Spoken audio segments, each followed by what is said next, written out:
Meeting in closed session to consider the appointment, employment, compensation, discipline, performance, or dismissal of specific employees of the public body, collective negotiation matters, and litigation. Do I have a second? Second. Oh, sorry, Sorry. Let me start. Do I have a motion? I'd like to make the motion. Yeah, thank you. Appreciate it. Second. Thank you. I appreciate it. You're welcome. Carrie, please call the roll. Bryant, Yes. Bauer, Yes. Bertles, Yes. Sanderson, Yes. Ahart, Yes. Carter. Yes. Patey. Yes. Okay. With the motion approved to reconvene to open session, Carrie, would you please call the roll? Bertles. Here. Sanderson, Here. Ahart, Here. Bauer, Here. Bryant, Here. Carver. Here. Johnson. Here. Patey. Here. I'd like to welcome everybody here tonight to the school board meeting. At this time, we'd like to stand for the Pledge of Allegiance.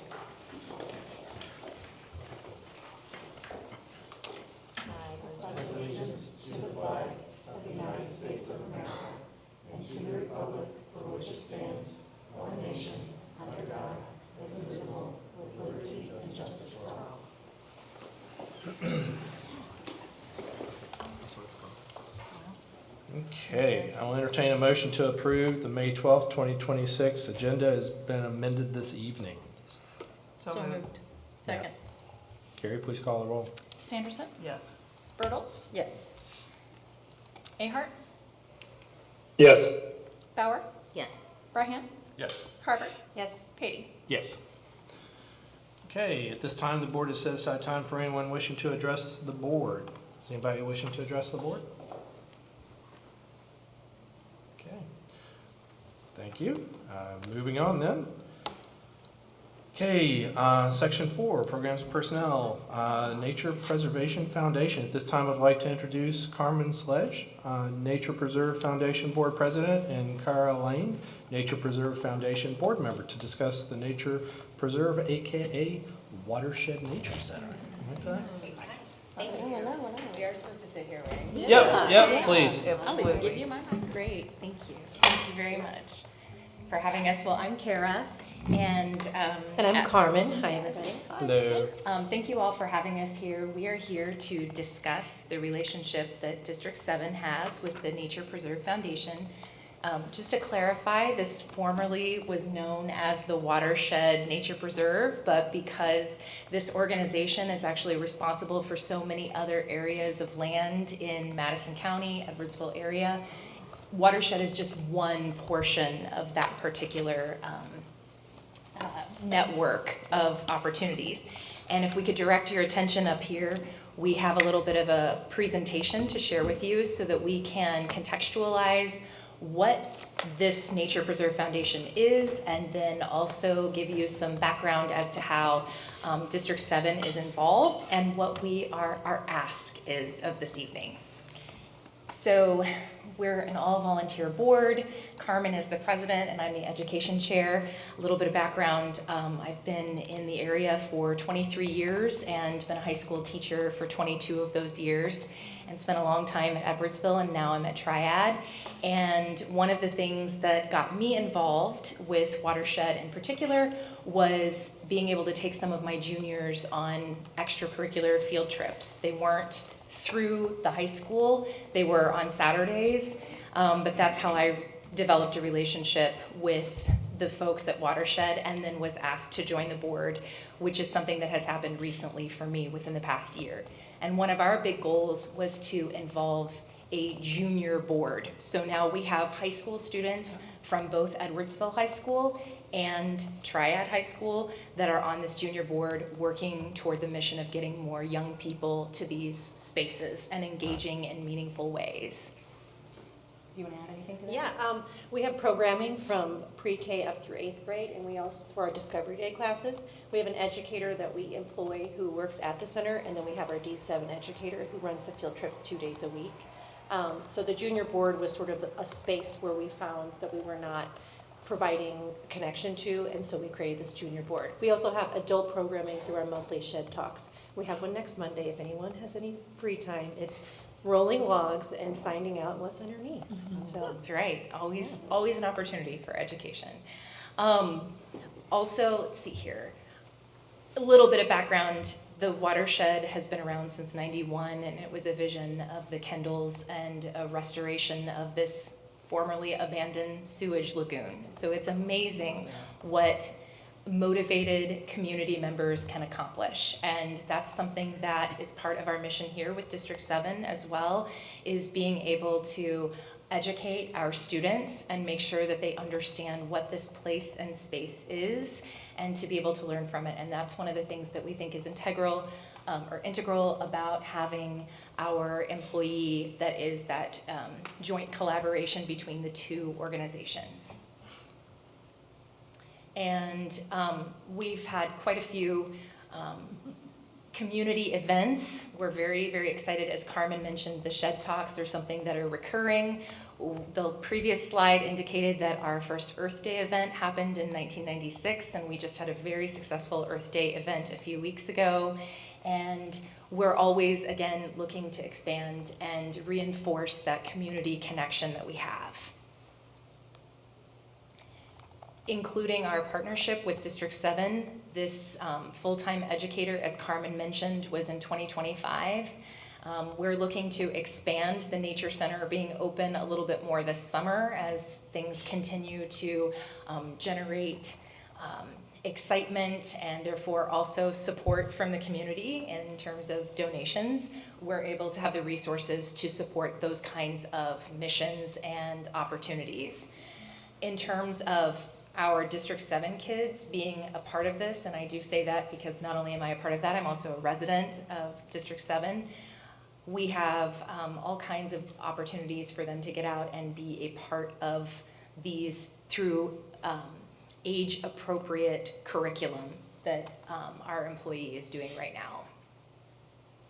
So as I said, we've got lots of exciting things coming up. We had our first ever pumpkin glow back in October. It was very, very, very popular. And that is something that is, of course, being planned already for October. It seems like it's far away, but we all know how fast the school years go and that these opportunities are coming up again. And so again, just to reinforce, we know that not only is the watershed a place and space that is important for our students to be able to explore and engage with in meaningful ways, because the Nature Preserve Foundation is growing and expanding and taking on these new spaces, those are other opportunities in the future, which we think reinforces this partnership's necessity. And so that's really why we are here, is to just, we talked with Dr. Duncan a few weeks ago, not only to make sure, you know, he understood what was going on and what has happened in the past. This is not necessarily a new partnership, but also knowing that it was a possibility that many people on this board were not familiar with this relationship and the context and the history of this. We felt that, and I thought it was a great suggestion, that we come here for that. So would you like to add anything else or Yeah. numbers from Emma? Numbers this year from January on, we've had about 1,000 D7 kids through pre-K, first, third, and some Columbus fourth graders. And then last year, the full year is about 3,500 kids. But also the main thing that we really try to do is we try to get people off their phones. I mean, you know, this all guilty of this. You know, I have 3 kids and I'm out there all the time, and I have a hard time getting them off their phones. And the programming that we have, it removes them from that space, and it allows them to be a kid, and it allows them to, you know, that freedom of just exploring and figuring things out. And so we have a great group of people from the community that are always volunteering and throwing in their opinions and ideas. And if anyone else is ever, you all are welcome to, you know, join in if you have free time. It's a lot of fun, and thank you very much for this relationship that we have with the educator that you guys are providing for us. She's fantastic, Emma Wipe. Yeah, she Yeah. is. Do you all have any questions for us? No, I I love mean, watershed. I mean, it's a pretty Yeah. easy thing for us to support. I mean, I Yeah. think everybody, I was just out there this weekend, so I mean, you know, I mean, it's pretty hard not to like It's a being great there place. and what it gives you, Yeah. so. That's great. Well, and that's what we leave you with. We know you already volunteer so much of your time in our community, so maybe this would be a good opportunity for you to come out and get some respite for yourselves as well. Maybe don't tell your families where you're going, or maybe you should bring them too. So, yeah. place So to thank you meditate. so much for Yeah. your time. Feel free to reach out to either Carmen or me if you have any questions. I just want to say thank you for the partnership. I know our kids are loving their experience. Thank you. And I personally want to tell you that we miss you in District 7. Thank And you. if you ever want to come back, there's a place for you. Thank you. I appreciate that. Very You much. know I mean that, right? Yes, I do. Thank you. All right. Well, Thank you, guys. have a nice Thank you. evening. Thank Yeah, you so thank much. you. I appreciate it. Thanks for sharing. Appreciate you. Cool. Yeah.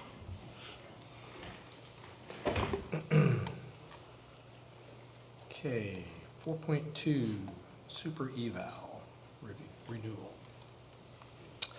This is just a conversation about if we want to use Super Eval for my evaluation, and then if we will continue to use it also for central office staff.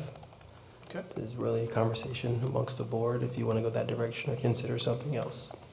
I mean, just off the top, I mean, without another option to compare it to, I mean, I don't have a problem.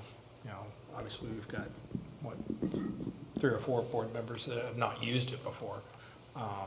It takes some getting used to. I don't know It takes a long time. if there is some training that we could re-engage with a representative, you know, for something of that nature. But Would you guys be interested in seeing some other options as well? yes. Okay. Can we hear a little bit about, like, how super Just high level, very high level. Like, I understand we use it for the evaluation process, but you're talking Well, about. Jill and I can probably talk a little bit about it. Do you want to talk sort of your experience? What we've experienced in the past was to have the superintendent, I want to say answer questions, give his input or her input, and the different rankings of how they felt they have done in the past year and things like that. These dates or the dates of it is pretty important, that they ask for the super eval to ask the superintendent to get their comments in by mid or before the end of December, and then board members have input and read what the superintendent has had their input into it, and then the board members would do their actual review by answering some pretty broad questions and rating 1 through 5 or something like that.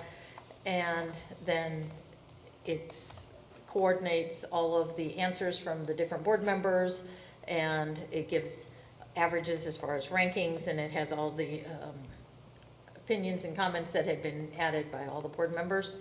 And we needed to, as a board, have our evaluation of the superintendent done by either the 1st of February or the 1st of March. That's a flex date. But, and it's hard when it's the first year for a superintendent, because for them to be only halfway through the school year and try to fill in their part of it, and we are trying to make that evaluation only 3/4 of the way through the school year, but yet it's easier when we have, you know, more than, or a complete year from March to March or school year to school year, to have the input from the superintendent as well as the feedback from the board members. Yeah, I mean, I would say that, I mean, you're absolutely right on, and just as far as the more detail, I mean, the first, like, 3/4 of it is pretty, like, generic. It's what the system provides as far as categories of competencies and all that, and it's got your standard sort of 5-grade scale. And then there's sort of the section at the end where you can sort of evaluate the performance against the goals, you know, from the contract and all that kind of stuff, and do a rating on that, which is more specific, but still very broad, because you could have 5 goals, but you really only have it in as one total thing. So from that standpoint, you know, if there were an option providing more flexibility, that I would definitely be open to looking at that. But yeah, I mean, the grading scale, you grade by category and then individual questions. It does step you through for each like level of answer for each one. It kind of gives you sort of a rubric, sort of what it means, what, you know, how to grade that particular, you know, section. So from that standpoint, I thought it was very good. So. I believe it allows me to upload evidence at Mhm. the artifacts. Yeah, and it also allows We us to can be able to yeah, we upload can evidence allow- as well. upload So that. like if we Yeah. have some supporting documentation to back up, you know, whatever, you know, you can put that in there. And so like, you know, if it was a really good year from a scorecard perspective, he could highlight the scorecard and upload it, you know, and have that as kind of his, you know, because of this, you know, so it's all documented, so. So the context itself is amendable within super eval? I don't think so. No. So there's a standard About, I template? would say 75% of it is pretty like standard. Yeah. Generic. Like communication and policy and. Yeah, yeah, yeah. Finance, Communication Yeah, with, curriculum, yeah. with your subordinates, communication with the community, board, you yeah. know, engagement with the community, you know, Yeah. that type of stuff. So, And each one, there's a big goal and then there's the little pieces underneath. And each board member has to go through all of those for the whole thing. Of the subsections. And then Bob gets them all of our feedback and does a summary, and Jill can talk more about what that is, I guess. It's not, you push a button. Okay, And super Puts it all eval, together. yeah, adds it all together, and then it all goes back to being a public document amongst the board and the superintendent, so he can come back and read each of our individual suggestions, comments, Yeah. and evaluation on. one cool How the thing is that superintendent when you're filling out your section, you have no idea what the other members have filled out until all of a sudden you are done, and then it kind of like does the consolidation. Once the last person's done, then it sort of categorizes everything so you can see the spectrum, whether you all agree on a particular topic or, you know, and the areas where we all agree are pretty easy to talk to.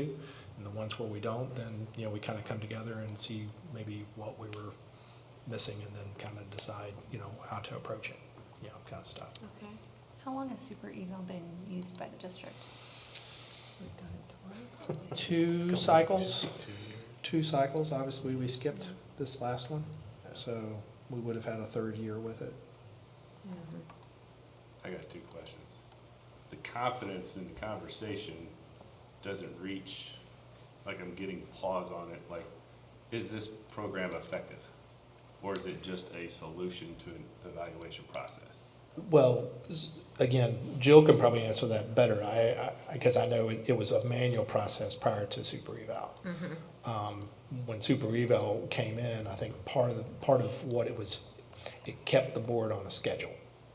And it allowed us all to be able to make sure that our input was inputted and tracked. And it's all, everything that you put in there is still there. So.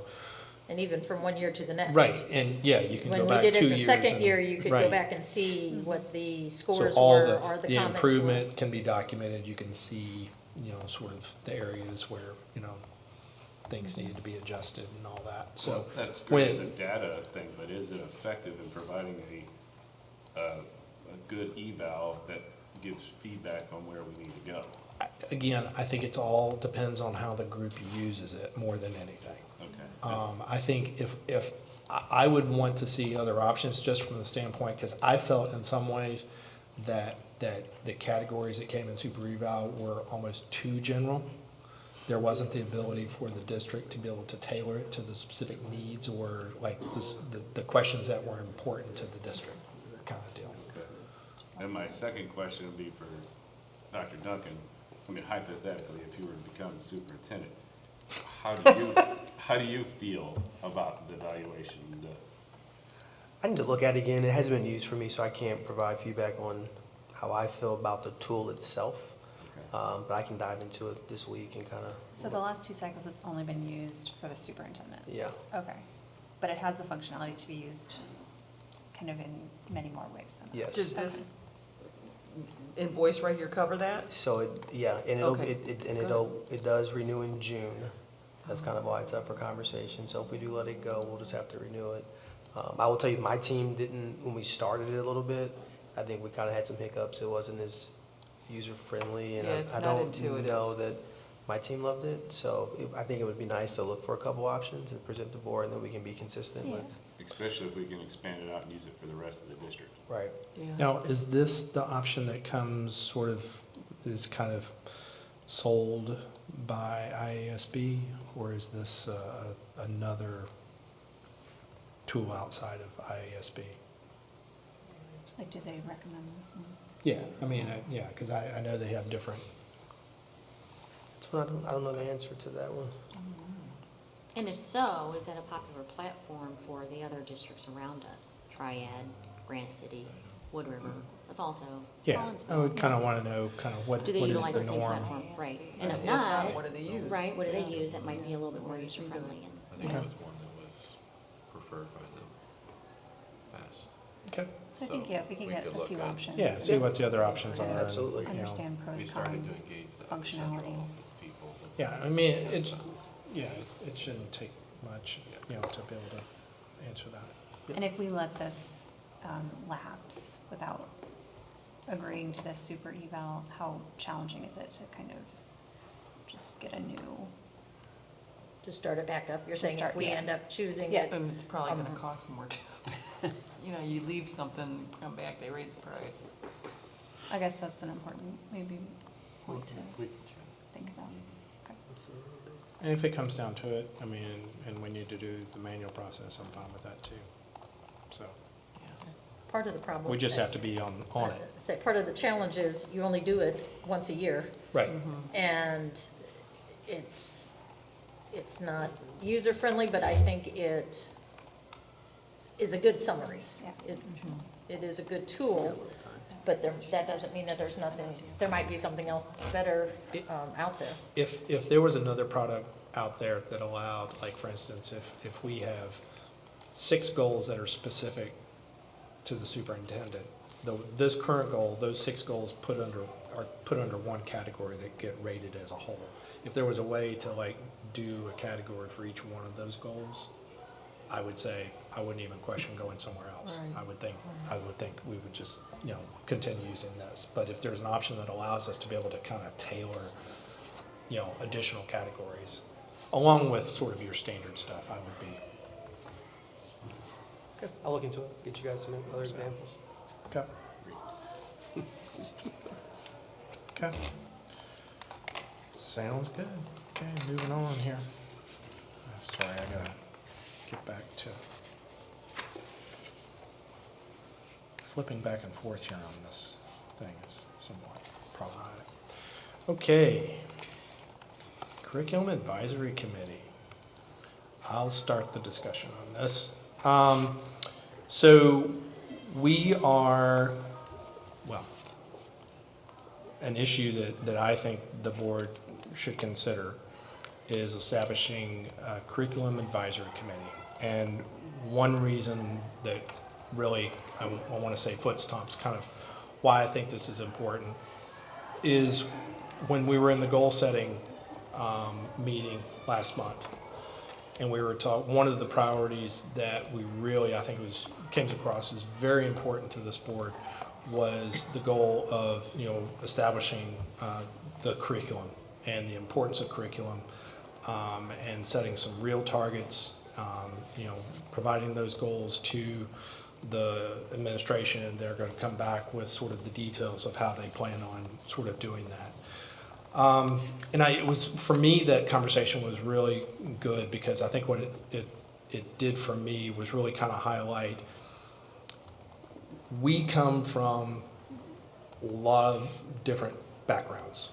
The diversity of our experience is very strong in so many different areas. I mean, we've got IT experience, we've got safety experience, we've got facilities experience, we've got policy experience, we've got all kinds of experience, we've got tenure experience. But the one thing that I feel is really kind of the bread and butter of a school district is its curriculum. It really sets the roadmap for, you know, a lot of the expenses that we have, the people that we hire, the majority of the people that we hire, the support we need to be able to get the curriculum done, to be able to map out, to make sure that everybody's on the same path. to create the brand across the buildings. Just in the third grade, every building has to do it, not only each individual classroom, but all the buildings you want to make sure, provide the same level. Those are hard things to do and understand the intricacies that, all the smart people that are up in Springfield or wherever in the state that are coming up with the guidelines and doing all these things and all this stuff.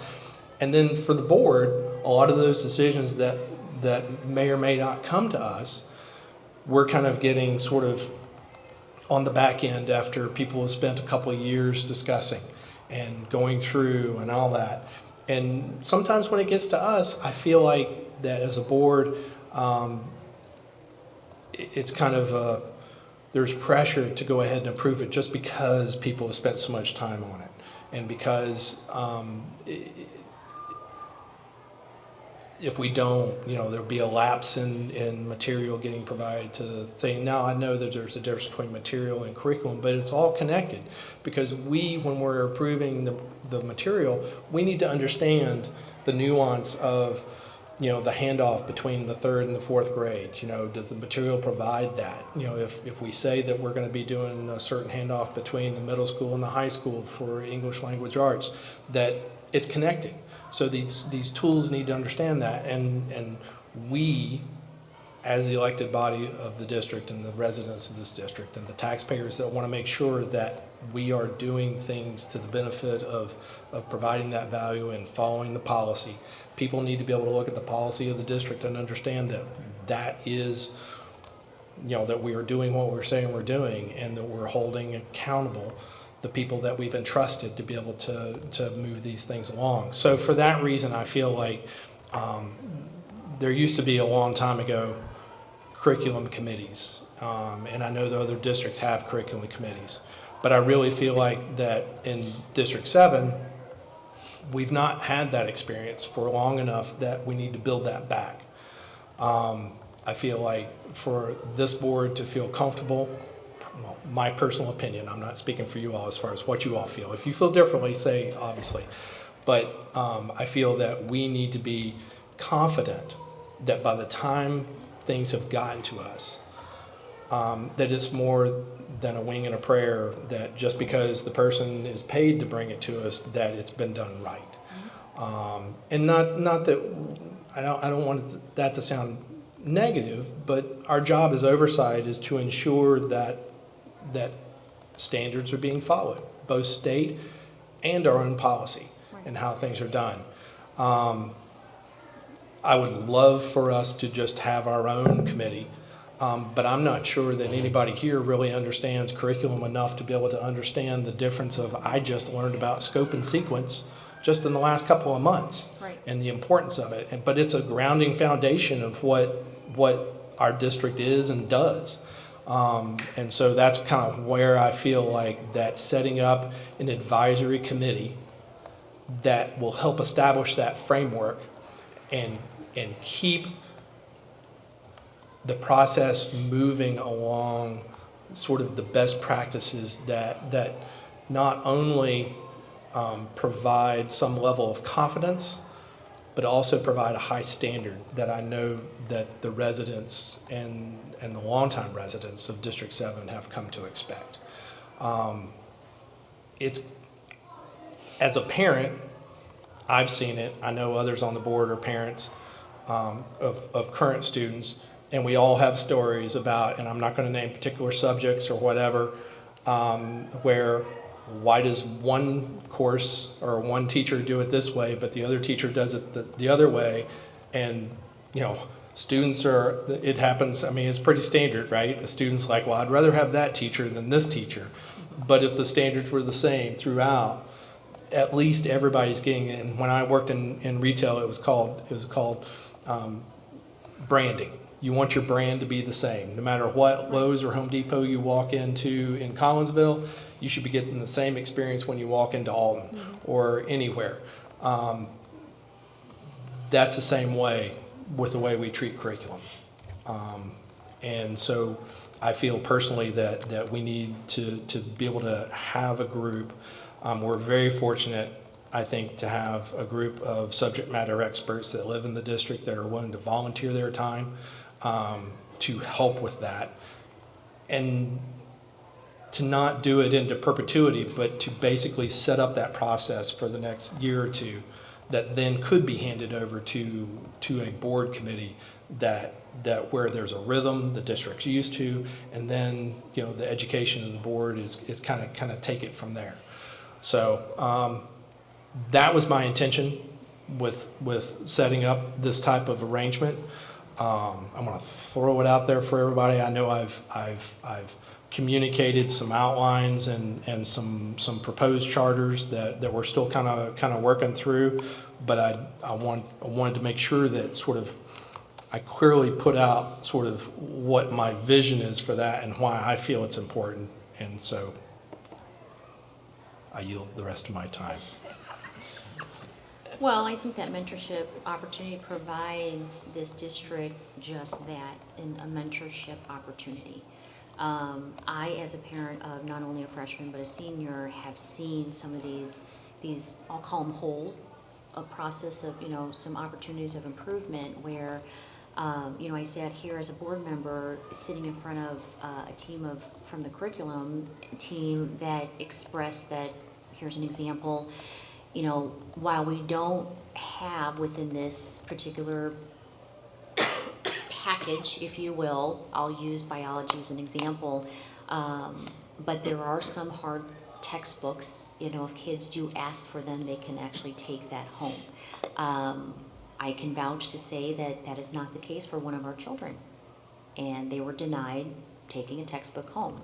That's not proficient in my opinion, so that's a detriment to that child's education, that person, that individual that has requested that specific book to learn more from. That does not align with what I was presented as a board member. And it's very disconcerting and concerning to me as a parent, because, you know, my husband and I, we have a bar, a very high bar that's placed in our home. Missing assignments is not acceptable in our home, you know, and certain below grade point average is not acceptable in our home. So there is a high standard in which our children have to follow. I would expect the same in return, that these standards are aligned coming from our teachers.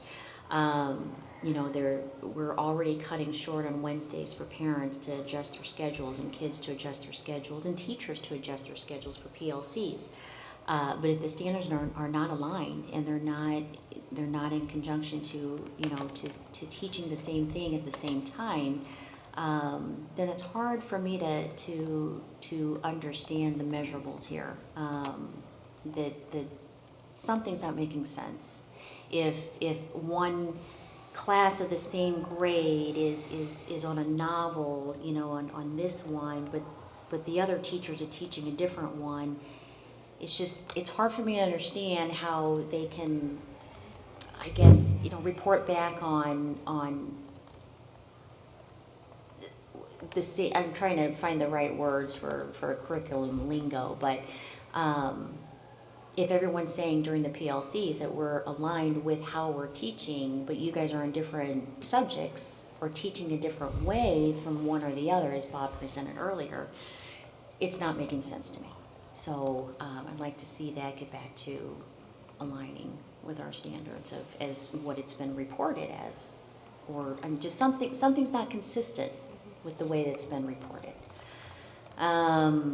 We have received some shared concerns from parents that have brought some good information to our attention, and I guess the question is, why? Why are there holes? Okay. Why do we have kids coming home that are saying, you know, I'm sorry, but, and I'm not going to say a subject, because I'm not going to call any teacher out. I think every teacher that we have is valued and valuable, and I appreciate every one of them. I guess my question is why am I having a kid come home saying, I would imagine that only 40% of our class is passing at this point in this particular subject. That's a problem. You know, and if one teacher allows a student to take a quiz over, but of the same grade and class, subject matter, that other teacher is not allowing that, well, of course, that student's gonna want that fun and, you know, that fun teacher that says, well, I flunked that quiz, but I can take it over. What is that teaching though? Or maybe we all have teachers that allow their students to take every quiz over. I have a lot of concerns, but I'm not gonna share them all tonight. But I think, again, going back to supporting the opportunity of mentorship and creating this committee is going to be very supportive. And I want to strike on something you said there, that obviously some of the examples we're using are classroom specific. But my concern gets to more of a conversation I had with a teacher a year or two ago who teaches in one of the elementary schools, where they were talking about, it was third grade, and they were talking about, particularly coming out of COVID, where the second grade class that was coming into the third grade was way behind on where they needed to be. And so the third grade teacher was, it was the entire class. It wasn't one or two, but it was the entire grade was having to basically shift all their teaching to stuff that should have been covered in second grade.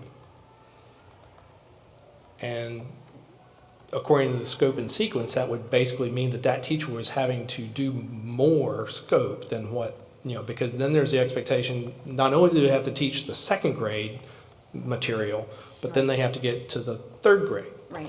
And so you hear that happening now, and when you get into the fifth grade, that the fourth grade class is coming in, and it just it builds on itself because there's that foundation.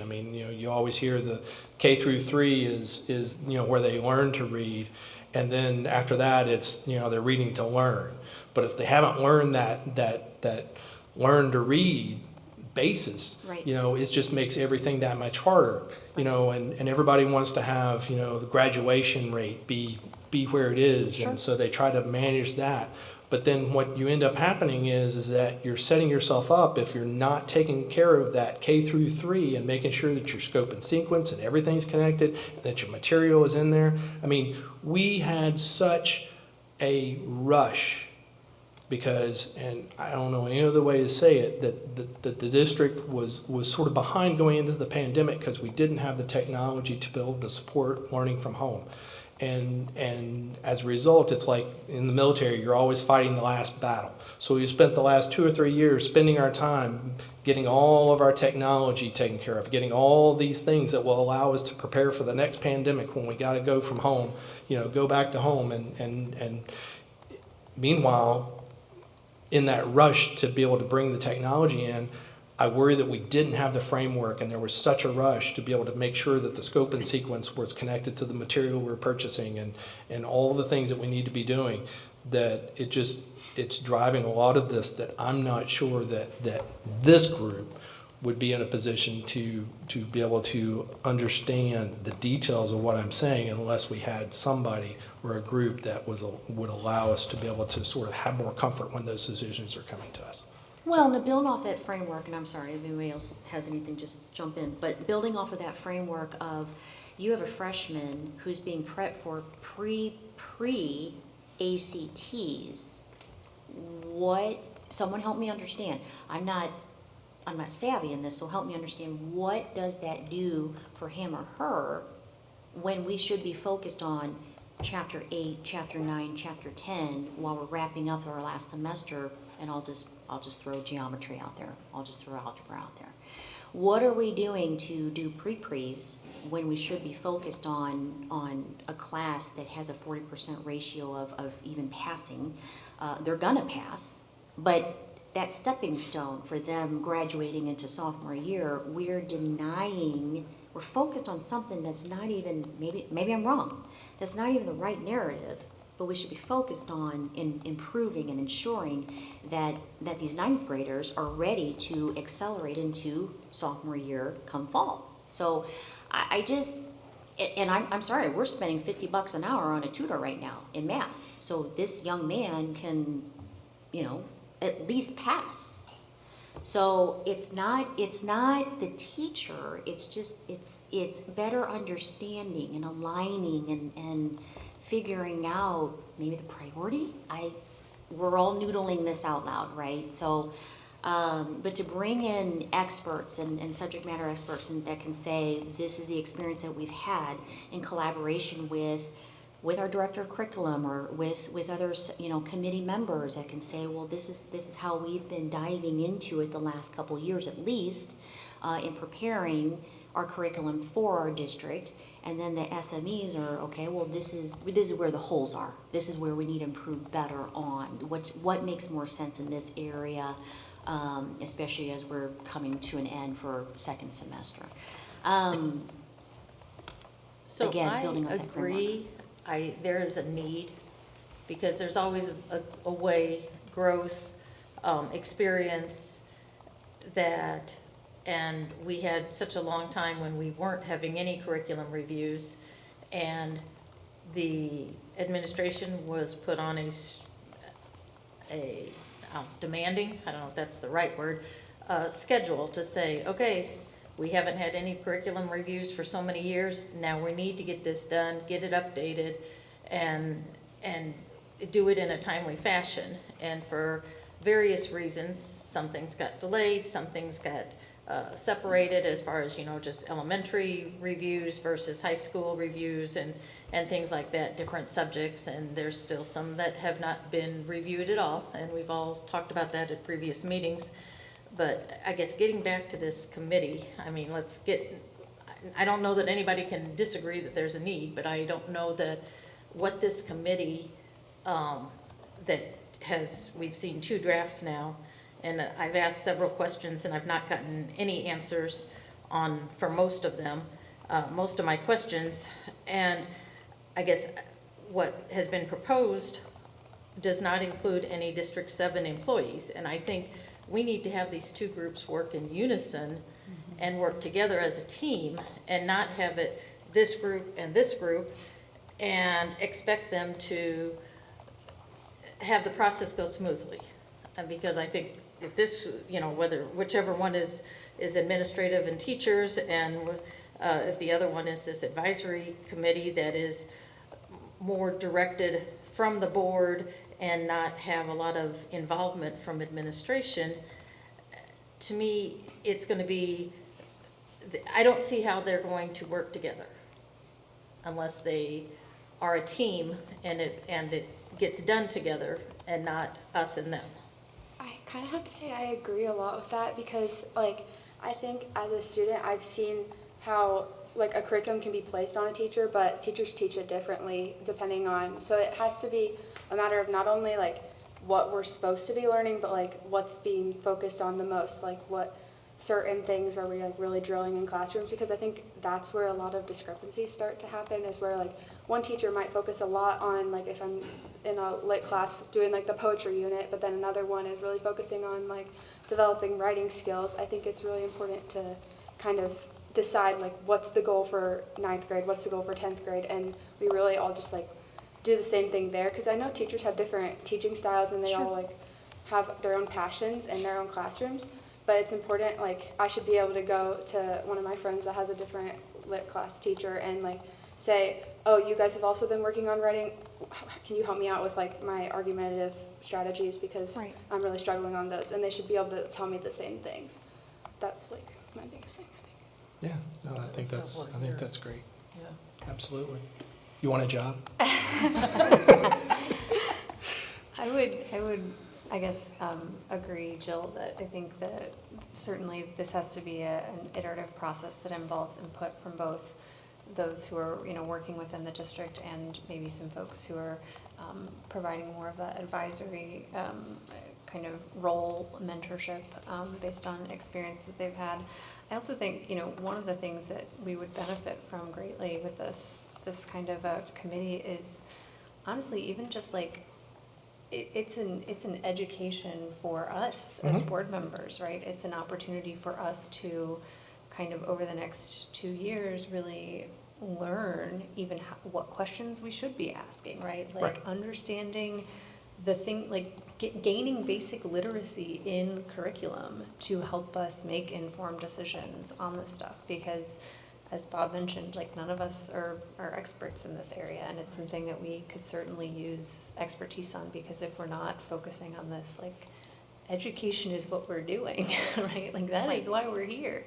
Right. So I think, you know, all of these are very valid points. Like we need to be identifying, you know, if and where there are gaps, and are we following processes? And by the time, you know, a curriculum decision gets to us to make a vote, we need to feel like we are at a place of comfort with those decisions, because all of these boxes have been checked.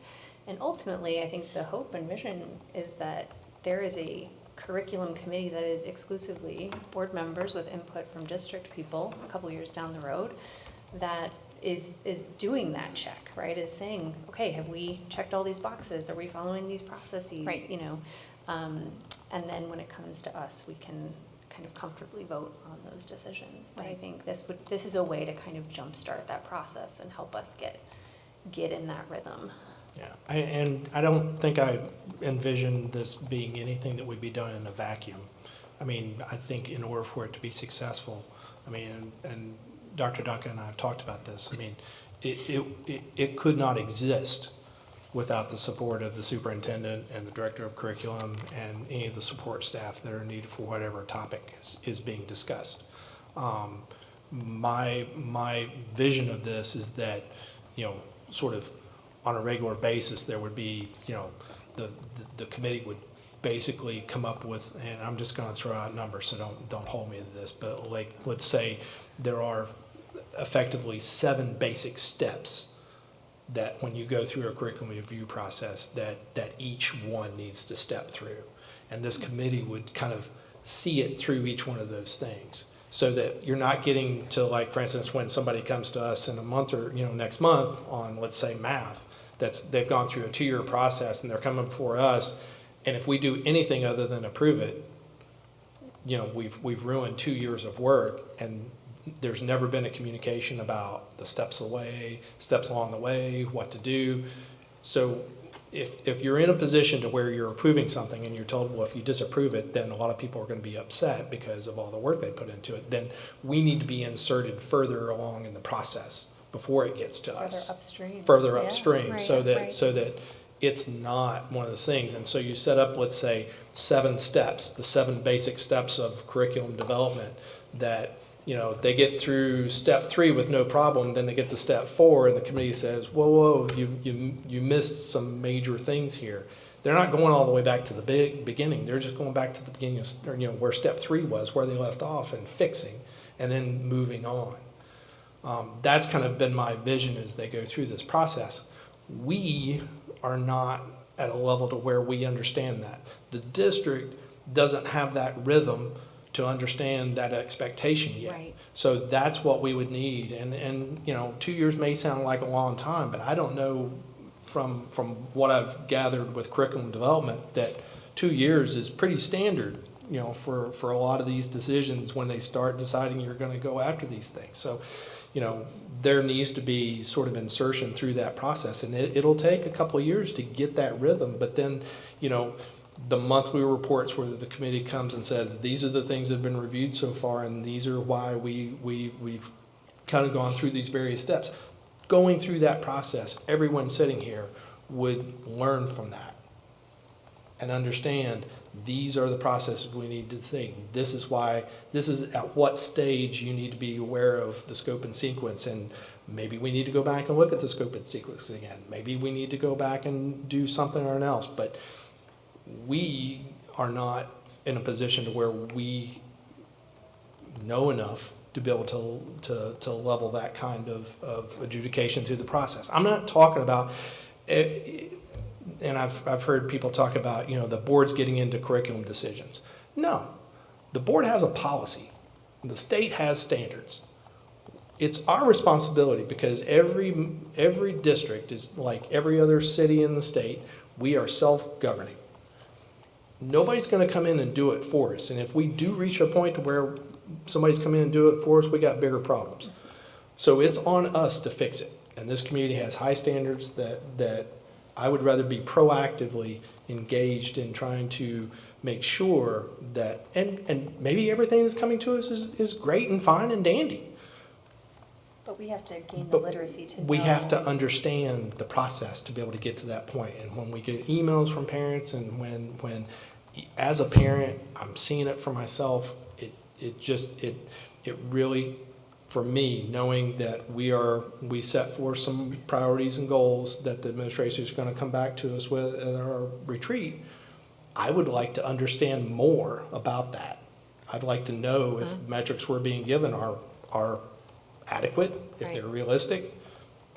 But again, I don't have the training in curriculum. I can do a lot of different things, but that's, it'll take me a while to get up to speed. But So what I hear, what you just described. right. And to me, what Sarah described are two complete different things. Because you're talking about the process to get the curriculum created, or, materials and review. things like that. Right. As the process is going through. Where what I heard you say was what needed to happen, and whether it's for this group or someone else's, there's problems now that we're not gonna wait for a review of that whole curriculum. What I heard you say, and this might not be accurate, but was, if I hear that, or, if the administration or whomever, this committee, hears that there's a problem with 9th grade, English, they're gonna try to solve that problem. Or is that not what to me, that's two completely different things. I see this, I see the differences there, but is the problems that Sarah's talking about because we didn't do step A that led to where we're at? I agree. It's got to start somewhere. Right, but I don't think that it should be a committee's decision to run the school district. It should be a checks and balances. I mean, that's the superintendent's job and the curriculum director's job to ensure that process is streamlined. But to ensure that the pieces that we're putting into that puzzle align correctly and we have a bigger picture, I think that's the Right. purpose of the committee. Yeah. But part of that. If you don't mind me, Go ahead, Scott. I'm sorry, I didn't mean to cut you off, Matt.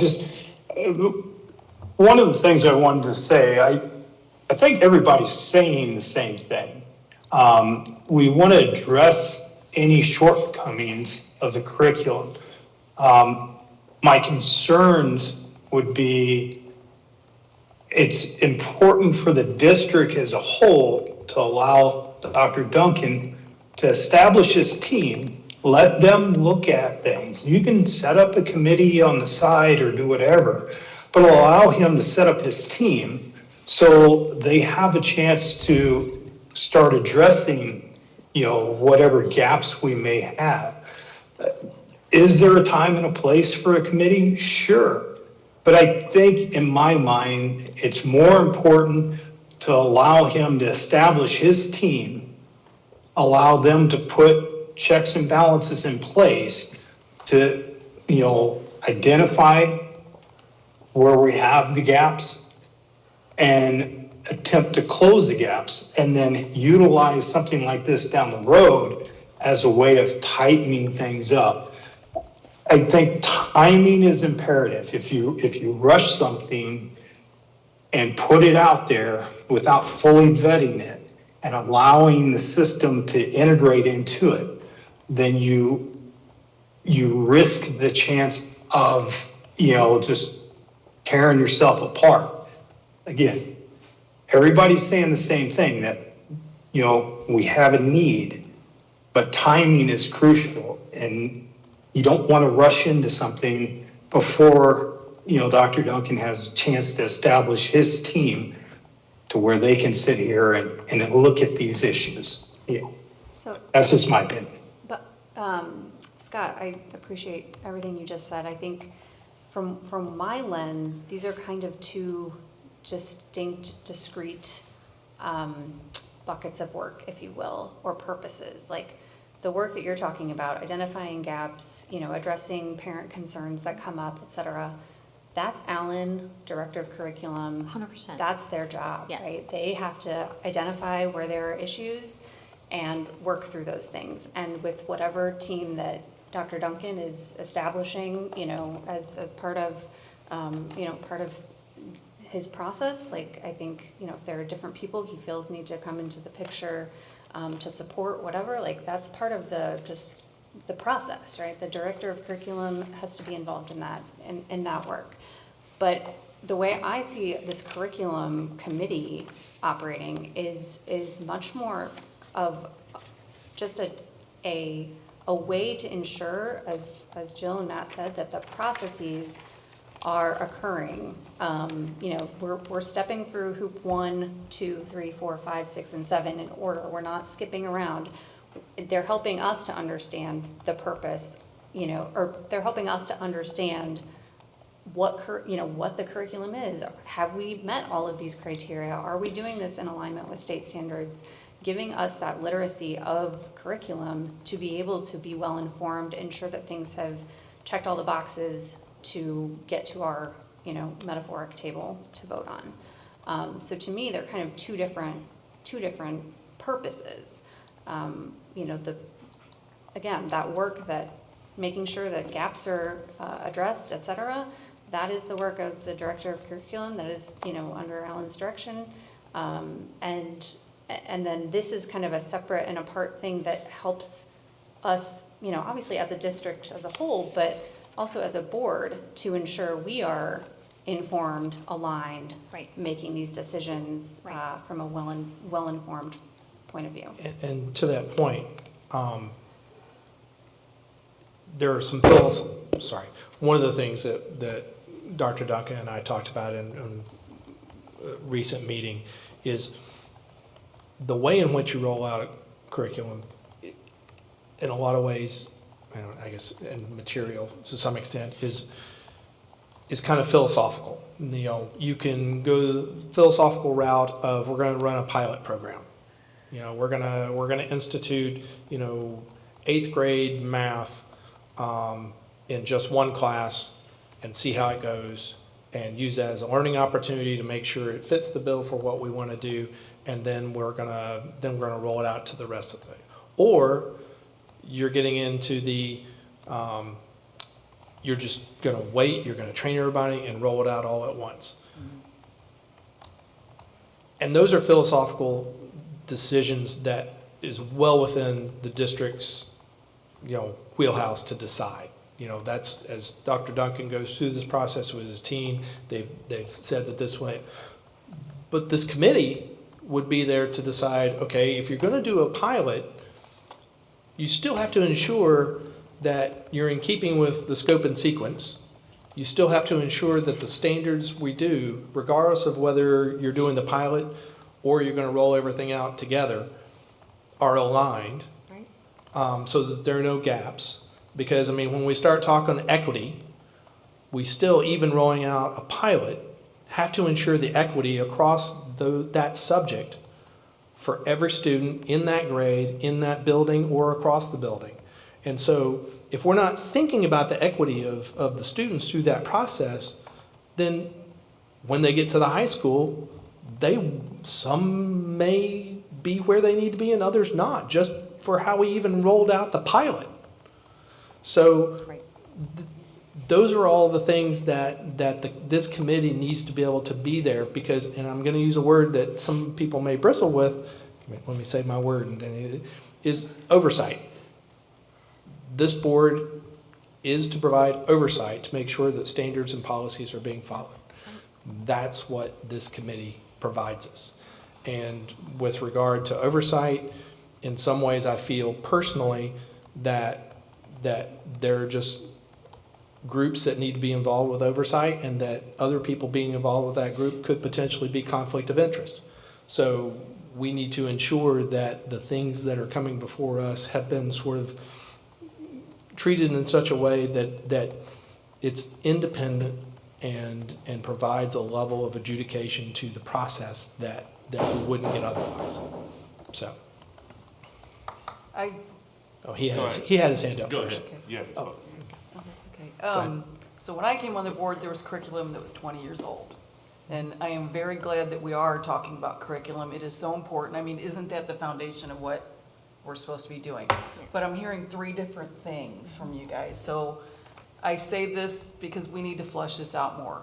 It needs work. I will say I was really glad to see the special ed wording in there. That's important. But I also would like to see more fine tuning about what their role is because of this reason. Because you're kind of oversight and you're kind of, it's going to educate us and you're more about mentoring. And it may be all of those. I don't know. I think it is. But I yeah. think we just need to flush that out, and it needs to reflect that in the document.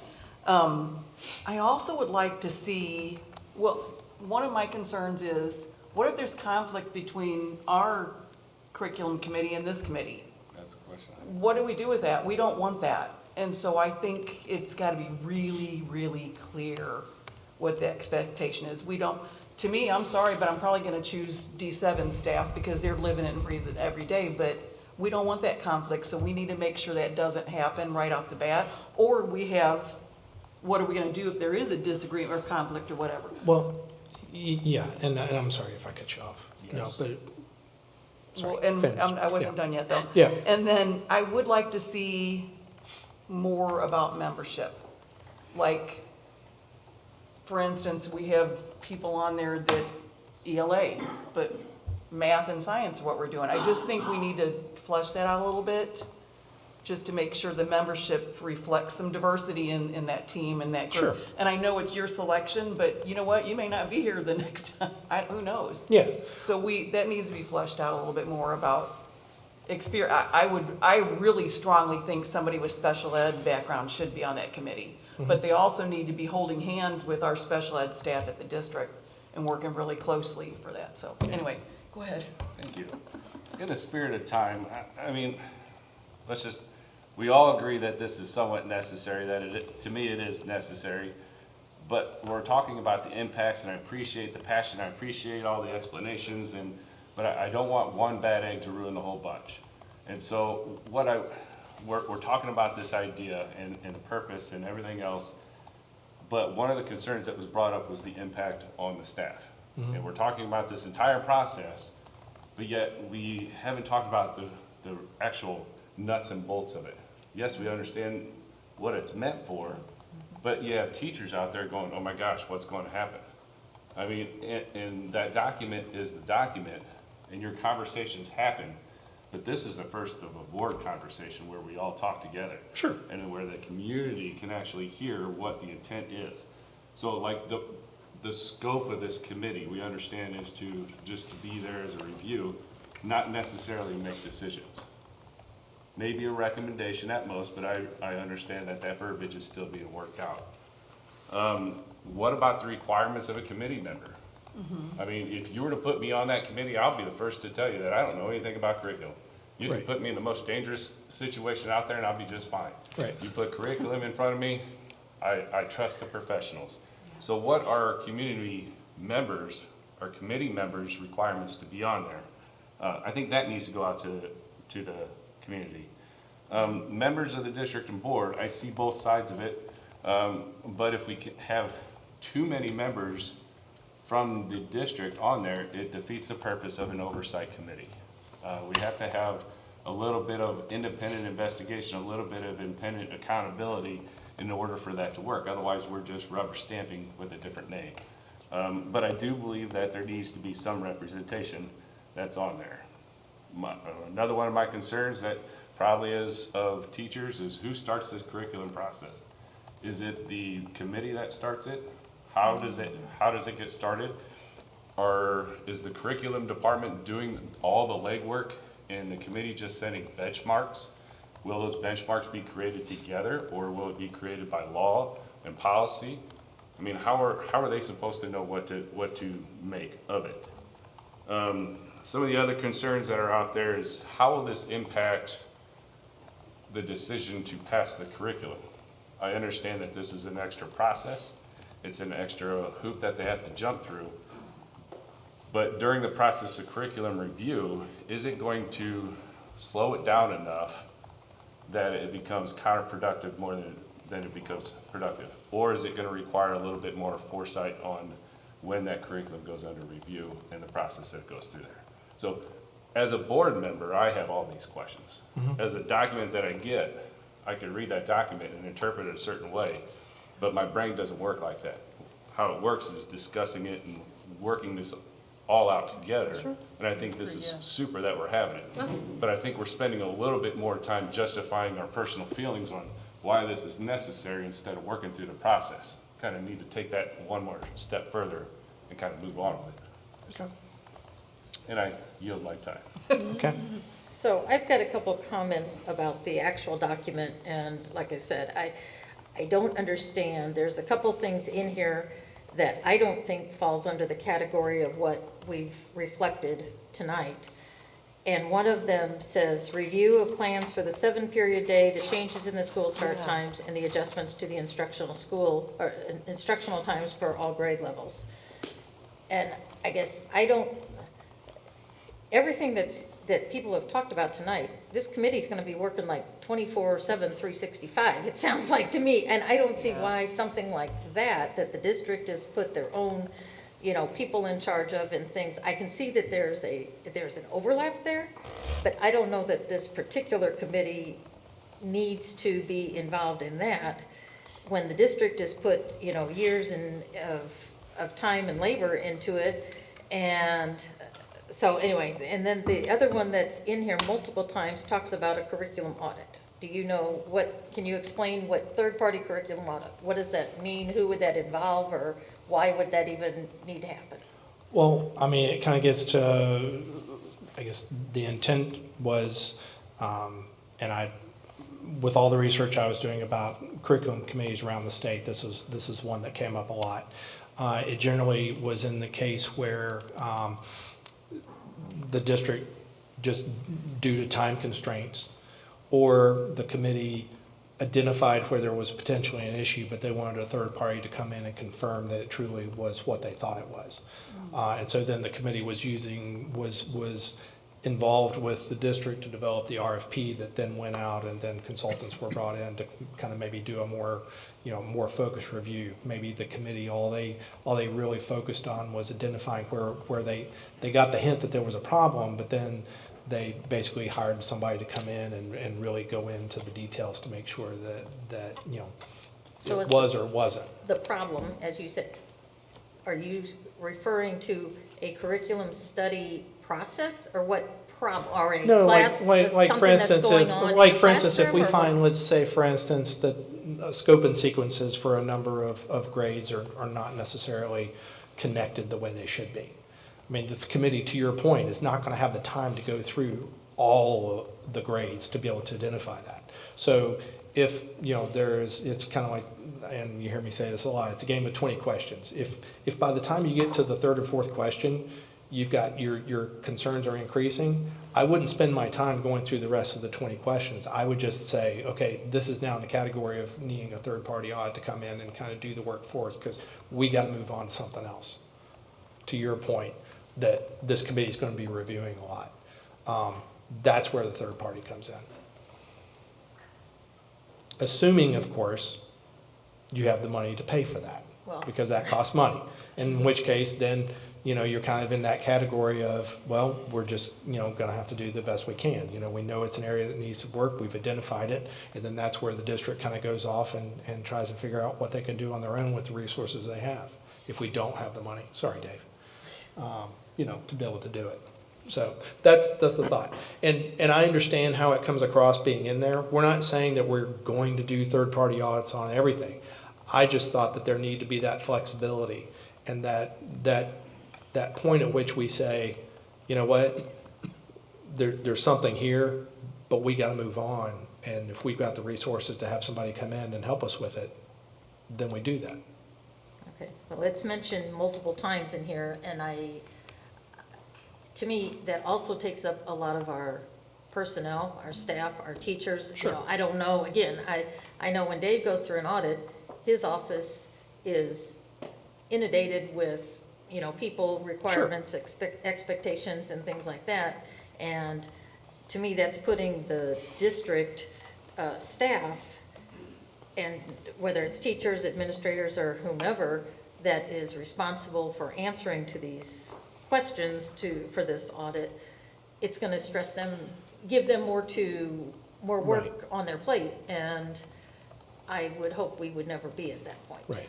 But also, and I want to make sure that this point is, as a committee, all this committee can do is make recommendations. They have no authority to initiate third-party audit. All, this group right here is the only authority to be able to do that. But even if they suggested that could influence this board to make a decision that the. But what's wrong with that? The administration but what's might wrong not with- think that there is a problem. What's It wrong could with be that accountability? Conflict between the two groups again that we talked about. If the benchmarks are clear and the requirements are clear, there shouldn't be any conflict. If I know I gotta hit step 1 through 7, then I'm gonna hit step 1 through 7. If I miss a step, somebody ought to tell me, and that person should be that committee that says, hey, you missed step number 5. Oh, okay, I'll go back and do that. And then if all the boxes are checked and the curriculum department does exactly what they're supposed to do, and the committee ensures that they do exactly what they're supposed to do, the process is seamless and it just moves 100%. on. And you know what, the accountability no longer lands on the committee, or not the committee, the board, or the curriculum department. It lands on the committee and as well as this board that allows it to go through. So it sounds like this first role is not oversight, but for them to write basically operational procedures They have to. for what, right. and then, but how do they get the information to know that? Well, that's kind of the initial phase of the committee is they would need to sit down with Dr. Duncan and the director of curriculum and figure out Find the steps. what's the current plan and how do we go about this? I mean, Yeah. again, I don't want to throw the good out in pursuit of the perfect, because, I mean, we have to be cognizant enough in this process to say, if it's not working, we need to retailor it. I don't think anybody wants to go through this and waste their time. Right. But I I think think- that needs to be spelled out in this document too then. See, Or some other document that I- says, here's what the initial expectations are. well, and this was the conversation that Dr. Duncan and I had, at least, and correct me if I'm wrong if this is not accurate. But I wanted to make sure that this document was more of the what. Kind of How. what we want to happen. But it's going to be up to the committee along with Dr. Duncan. Again, they can't do this in a vacuum to figure out the how. Is it a 7-step process? Is it a 3-step process? Is it what do we think is going to work best with that? And that is well within their wheelhouse to be able to handle. And I think that's the kind of control that they would like to have in that process, to be able to develop that and to figure out what that needs to be. It may already be out there. It may already be followed, and then the committee just needs to kind of know what those steps are and then be there to see it go through its paces. Right. It may already be there. This board doesn't know. I have one last comment, and it's in regard to Scott's point, is that, if and when we get an official superintendent, that he has to have the ability and the time to make the adjustments and changes to this district. And creating a committee, although you do have my full support, I'll be clear about that I do think it's necessary. You do have my support, but I think that Dr. Duncan needs ample time to create his district leadership team, make the changes that he has identified and has not communicated to the board, and help develop this curriculum committee to match his vision of where this district needs to go. And that is a slow and daunting process, but in the end, it'll all happen. Does this committee need to happen overnight? Absolutely not. We're gonna screw it up. So it has to work. If Dr. Duncan were to get appointed, it has to go through him, and he has to have input, because we cannot sweep his legs out from underneath him. No, and I think, if we were to, make Dr. Duncan the next superintendent, I would hope, at least from my perspective, I was thinking, what a better time to start something like this. Absolutely. To His be able plate's to already be able really to full. be able to take some of that pressure off to help define that stuff. Absolutely. So, Yeah, I mean, that was my hope with this Right. whole thing and the timing. Right. Yeah, if he were to be, you know, so, yeah. Well, What are next steps? am I able to chime in just a little bit here? Please. Yes. Well, first, I want to make it, we've spoken about this a lot as a board and myself. And I want to make sure our teachers, our admin, everybody knows this is not a conversation because the board or myself feels like there's things not going right in District 7. Like, we have full confidence in our teachers, our administrators, that we are moving the needle. But I do think that we are at a place where having an assessment of what's going on is not going to hurt. You can never have too many eyes looking at your process to provide you feedback. So from that lens, I think it's needed. And I think, Bobby, you hit it on the head in terms of the amount of curriculum purchases and changes we've made since COVID. And now it's time to look at it. So I do believe that is important. And I also want to say to the board, I appreciate the focus. Because I think from our district stance, seems like there's going to be kind of a shift of expectations, maybe a shift of processes. You guys want to be more in tune to curriculum decisions, which I think is important in our respect. It's sitting up here watching presentations. It typically does feel like you're getting it on the back end where we can communicate to you much earlier. And I think our department will appreciate that opportunity, because when it comes time to ask you to vote for it, there's not going to be a 25-minute presentation on it. It's not going to be any nervousness. It's going to be, okay, we've already told you all the steps of the way. You've been involved all the steps of the way. So when it comes to you to vote, it should just be a yeah, because we know what's been going on the whole way. So I do think there is some value in everything that you guys are saying. Also, I can tell you, if I happen to be the next superintendent, one of the focuses is going to be, and I don't mean a focus as if we're not doing it, but just a very heavy emphasis on curriculum alignment, vertical articulation, horizontal articulation. Somebody said it earlier, every kid in District 7, if you're Columbus in 3rd grade, you should be learning and hitting the same standards. You should be held to the same expectations as the 3rd graders at Cassins. Period. That should be the expectation. And I'm not saying that's not the expectation right now, but what I'm saying is that we're going to make sure that where it's not happening, that we fix it. Horizontal articulation, horizontal alignment, that's happening in PLTs. I know that, we've had conversations. What do you guys do in PLCs? What's going on? Board retreat, we're going to lay that all out for you. Curriculum department has been working. There's a focus, there's a vision, exactly where everybody needs to be at the end of the next school year. So you will see that. Again, the education piece, I think it's awesome, because not only will these presentations educate the board, it's going to educate the community. And that's what we have to be responsive. We've had emails about people wanting to know what's going on, and I think we have to be responsive to our community.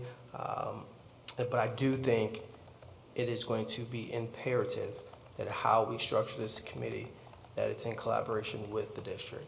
And we're going to have to work together to make this work. Because if we do not, it could have negative ramifications. And I've told everybody it's on the board. If it gets to a place where it's not a collaboration, it could do more damage than good. And I know nobody here wants that.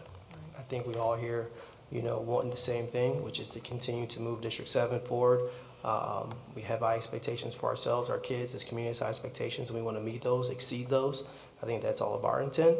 And I think we're just still kind of working through what that needs to look like. So I'm excited to kind of dive into this. I do agree, we need to take our time, we need to do it right. We've made some system changes as well. We recognized very early on that we needed to change some stuff within the curriculum department. We have 11 candidates for assistant superintendent for teaching and learning, who will then kind of oversee curriculum and special ed.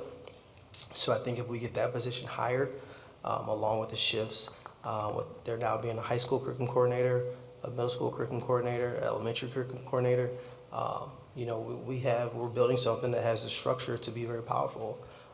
And so I think we just got to make sure that as we work through this, we take all those things into account, and just do what's best for our kids and our staff.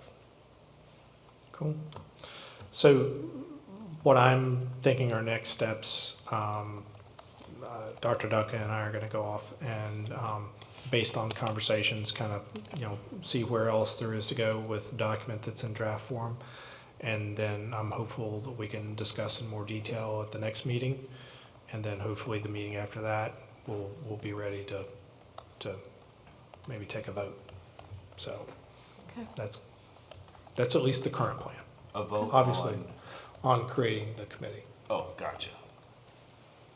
I guess I would rather wait until after our board retreat, and right now in my brain, maybe that is after the board retreat. It's pretty I- close, it's I'm pretty, not sure pretty where you're close at to, with it's that. pretty close to that. But So- as he said, that at the board retreat, we will, as a board, hear more information from the curriculum department and things like that. So I think that would be good input before we sign off on this document. Okay. Okay, anything else? Okay, we'll move on then. Okay, moving on to policy committee. At this time, Alma Carver and Lynn Sanderson, policy committee chairpersons, will discuss the Press Plus, what do you call it? Press Plus issue 121 recommended policy updates. Yes. Thank you, Bob. Yep. All right, thank you, Lynn, for being a co-chair on this policy committee. As Bob said, we're gonna kind of, Lynn and I are gonna start, kind of leading this portion of the working session, really focusing in on the policies. Tonight, we are really just gonna be focusing on the Press Plus, issue 121 updates, and then there are a couple of other policies, I believe, that are just up for general review. Is that right, Carrie? Yeah.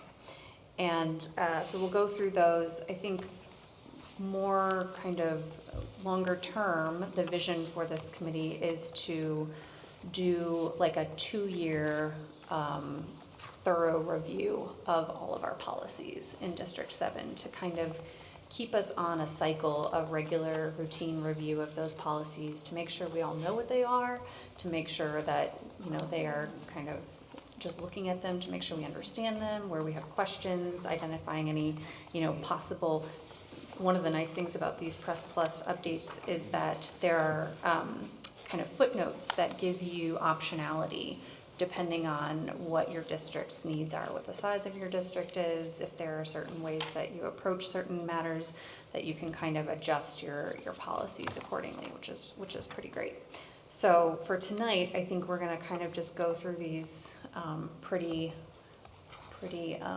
basically. We've got these recommended very minor updates to the following policies in the issue 121. So this is for 165, awareness and prevention of child sexual abuse and grooming behaviors, 530, hiring process and criteria, 145, migrant students, 720, harassment of students prohibited, 7185, teen dating violence prohibited, and 7300, extracurricular athletics, and 890, parent organizations and booster clubs.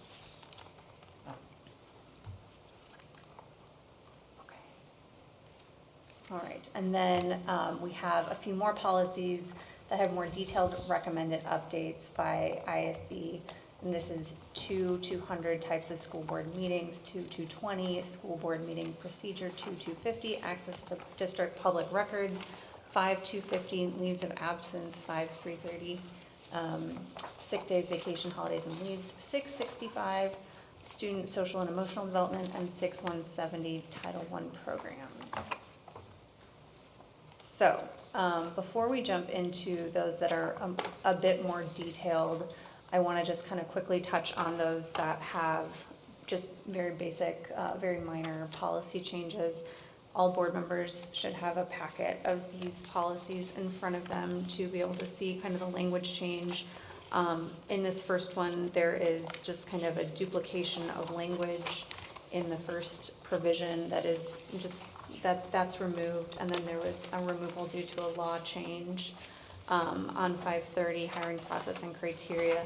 That one, again, it was just a very minor change regarding when the board will pay expenses for physical examinations of teachers that are being hired beyond one Physical examination, just a request to consult a board attorney if there's a request for more than one physical examination to be paid for.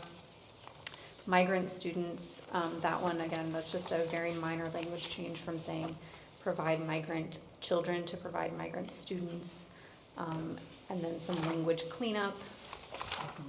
In 720, harassment of students prohibited, there's just some language cleanup. It changes no person including a school district employee to no person including a district employee. So that one, again, pretty minor cleanup. In 7185, teen dating violence prohibited, very minor language cleanup to remove some redundancy. There's a second sentence that says, for purposes of this policy, the term teen dating violence occurs whenever, and instead of saying the term teen dating violence occurs, it just says teen dating violence occurs whenever. So that's, again, just a very minor language cleanup. 7300 extracurricular athletics. This one, again, just some language cleanup again, to kind of make it clear, consistent. So in the student participation in school-sponsored extracurricular athletic activities contingent upon the following, there's just a inclusion of the word insurance in front of the word policy to make it very clear we're talking about accident insurance coverage either by an insurance policy purchased through the district approved insurance plan, or a parent guardian written statement. The student is covered under a family insurance policy. So they changed the word plan to policy there. And then in number 6 under that kind of sub-bullet, there is a reference to the board's concussion policy, and they just removed the word concussion because that was implied by the prior language.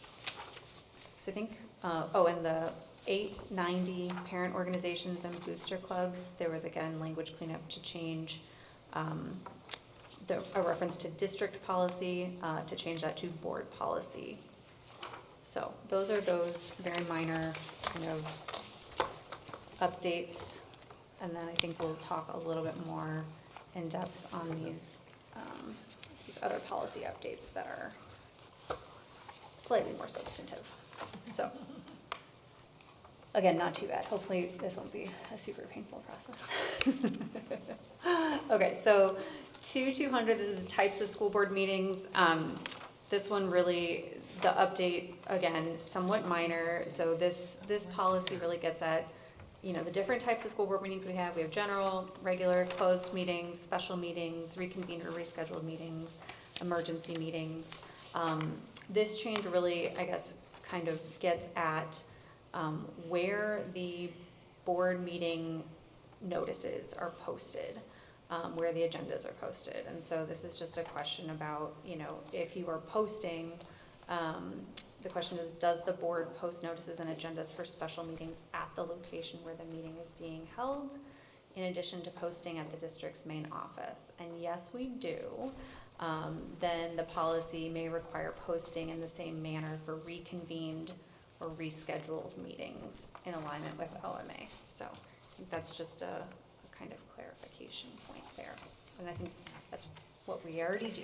So yeah, I don't think there's any issues there.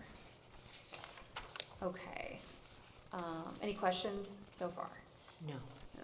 Okay, great. Please continue. All right, school board 220, school board meeting procedure. So this one, there is just a very minor language change when it talks about, how each board meeting agenda, what it has to contain, and district residents may suggest inclusions for the agenda. Discussion items, this is where the change comes in. So it says discussion, I guess I could change the slide too so everyone can see it. Discussion items suggested by district residents may be added to the agenda at the beginning of a regular meeting. And so that's one of the language changes here. Just a continuous improvement change that Press Plus wanted to include that language here. I think it's maybe implied by the prior sentence, but probably for clarification purposes. In addition, on the section regarding quorum and participation by audio or video means, There's the addition of folks who are not able to be there physically due to performance of active military duty as a service member. So, I was surprised that wasn't already in there. yeah. So I've that- got a question on the first part of that. Yeah. It says, district residents may suggest inclusions of, for the agenda. Mhm. Since the word is may, that even though it is suggested, does that mean the board will need to add, or, is forced to Not add it? shall. Okay. Yeah. Okay. I think that's, It's shall? no, it's not Oh, I was shall. gonna say, what do you mean? No, It says no, no. may. It is not shall. Yeah, okay, gotcha. Yeah. Okay, any questions on those updates? All right, moving on to 250, access to district public records. So I think there was a recent change in response to the Freedom of Information Act that kind of addressed what junk mail means. And so there is some language change here that district public records do not include junk mail, just to be very explicit. Is there a standard definition for junk mail? Junk mail means any unsolicited commercial mail or commercial electronic communications sent to a district and not responded to by a district, according to Yeah, but that was Plus. loose. Like if you get, a company sends you information about sports fields, is that considered junk mail since it's not solicited? That, you don't have to answer that, but that's what Yeah. I was thinking, well, that's pretty broad. You guys will have to define that with legal. unsolicited, Yeah, it is unsolicited. commercial, It goes in my I junk think, mail. yeah. Okay, that's good. This is where it goes. Okay, and then the second one is on requesting records. So this is just the addition that email requests must include the entirety of the request within the body of the email and not as an attachment or a hyperlink. And this is in Does response that mean to. you can't just send an email and the request be an attached Correct. letter? It has to actually be the Yeah. email? Yeah. Okay. And this is updated in response to 5 ILCS 140-3C.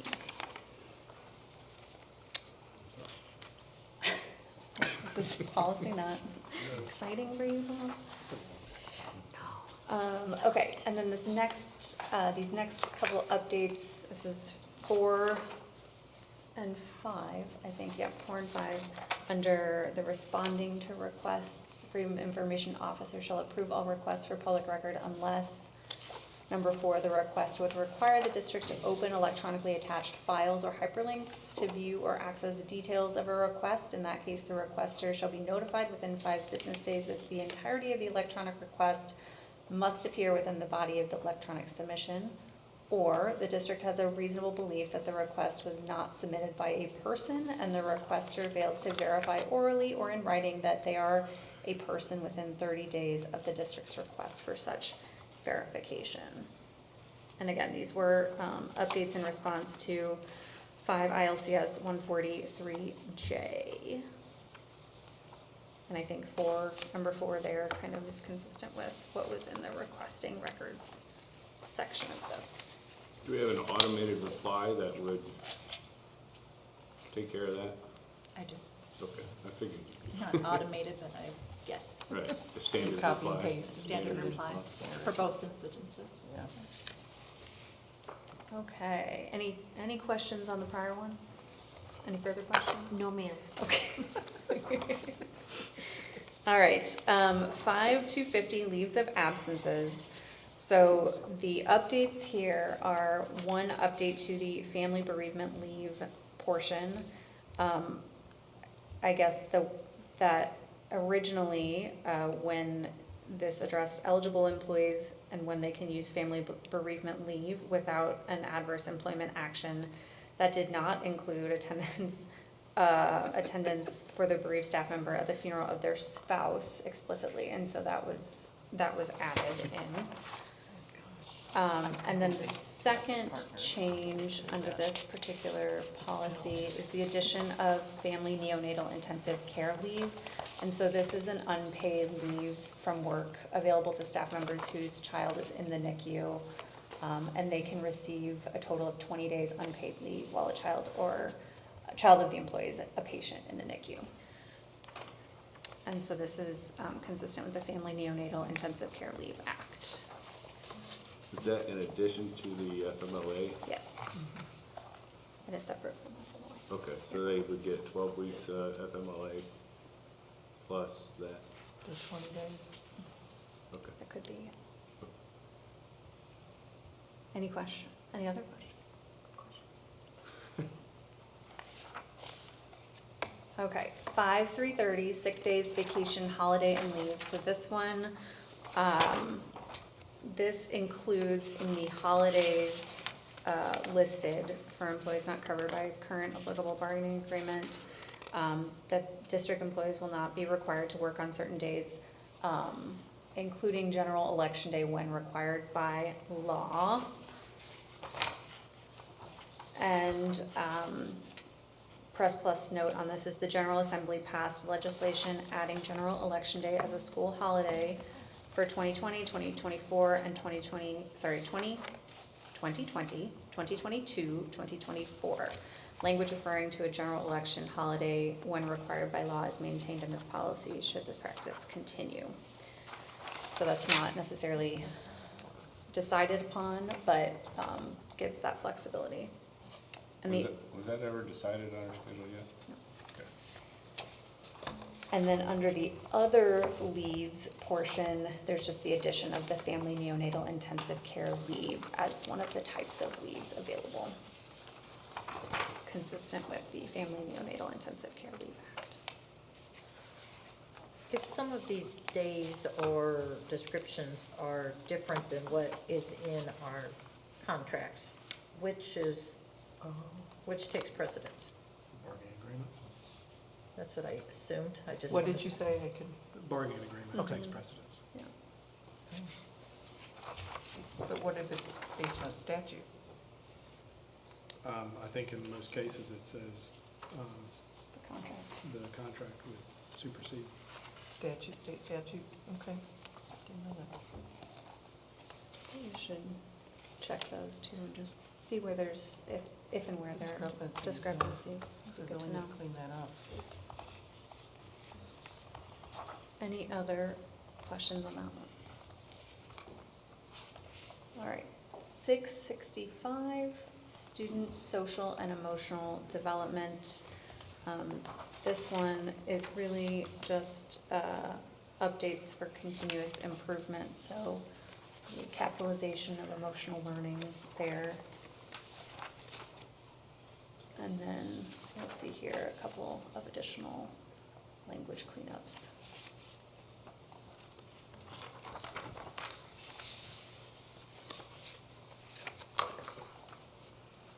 Any questions? Okay, we're almost there, 6170, Title I programs. So these changes, again, this was kind of looks like a language change in large part. I'm just gonna read the Press Plus comment on this one.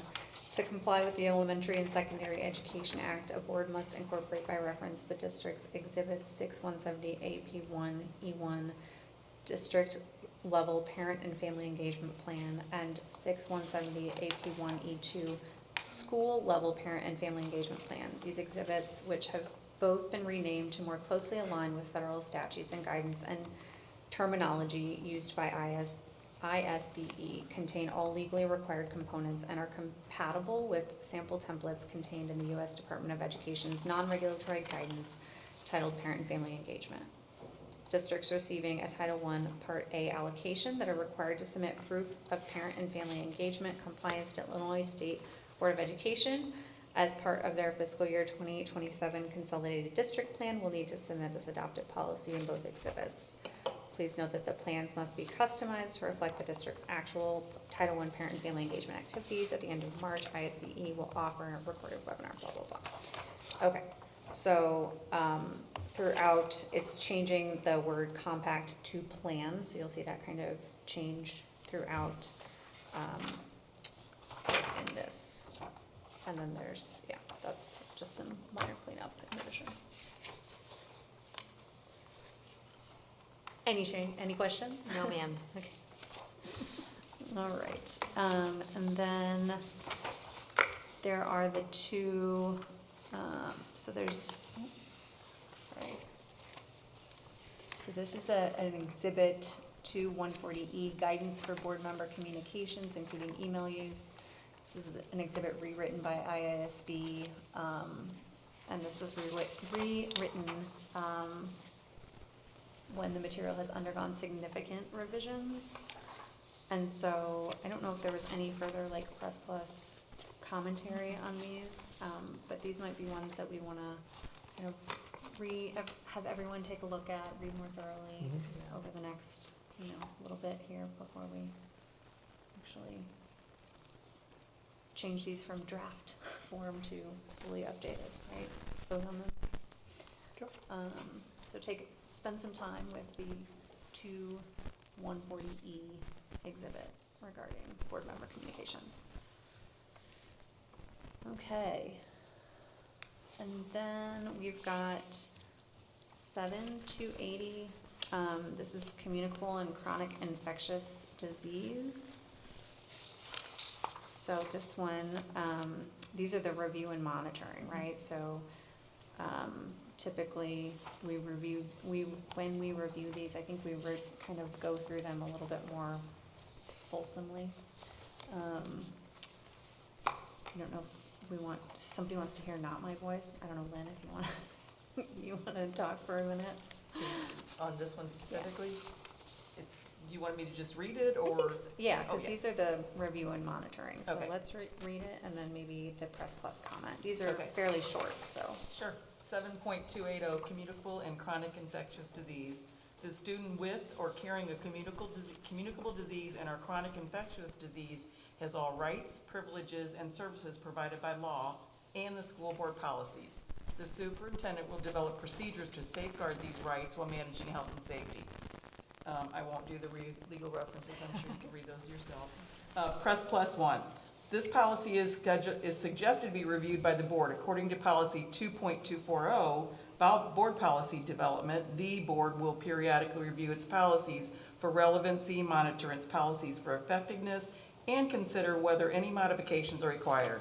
IASB suggests that each policy in the board's policy manual be reviewed at a minimum of every 5 years. We're going to make that 2.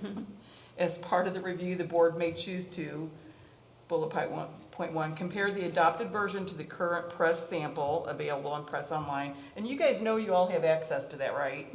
Okay. During discussing any differences and or options noted in the footnotes to determine whether local changes are necessary. Bullet point 2, update the policy language due to changes in local conditions. And bullet point 3, make no changes but update the adoption date to reflect that the policy is reviewed and readopted.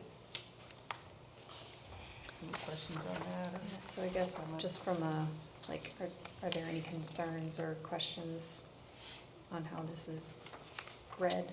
No. Are we doing, consistent with practice? Is there a reason why you're going from 5 to 2, or why did you pick 2 instead Well, of 3 or something else? I think at least for this initial round of review, we're doing a 2-year cycle just to kind of make sure that we're all aligned, understanding what our policies say, and then probably after that we can discuss if that's the right cadence. Just right? to get really everybody familiar Yeah. with them too. Yeah. Okay.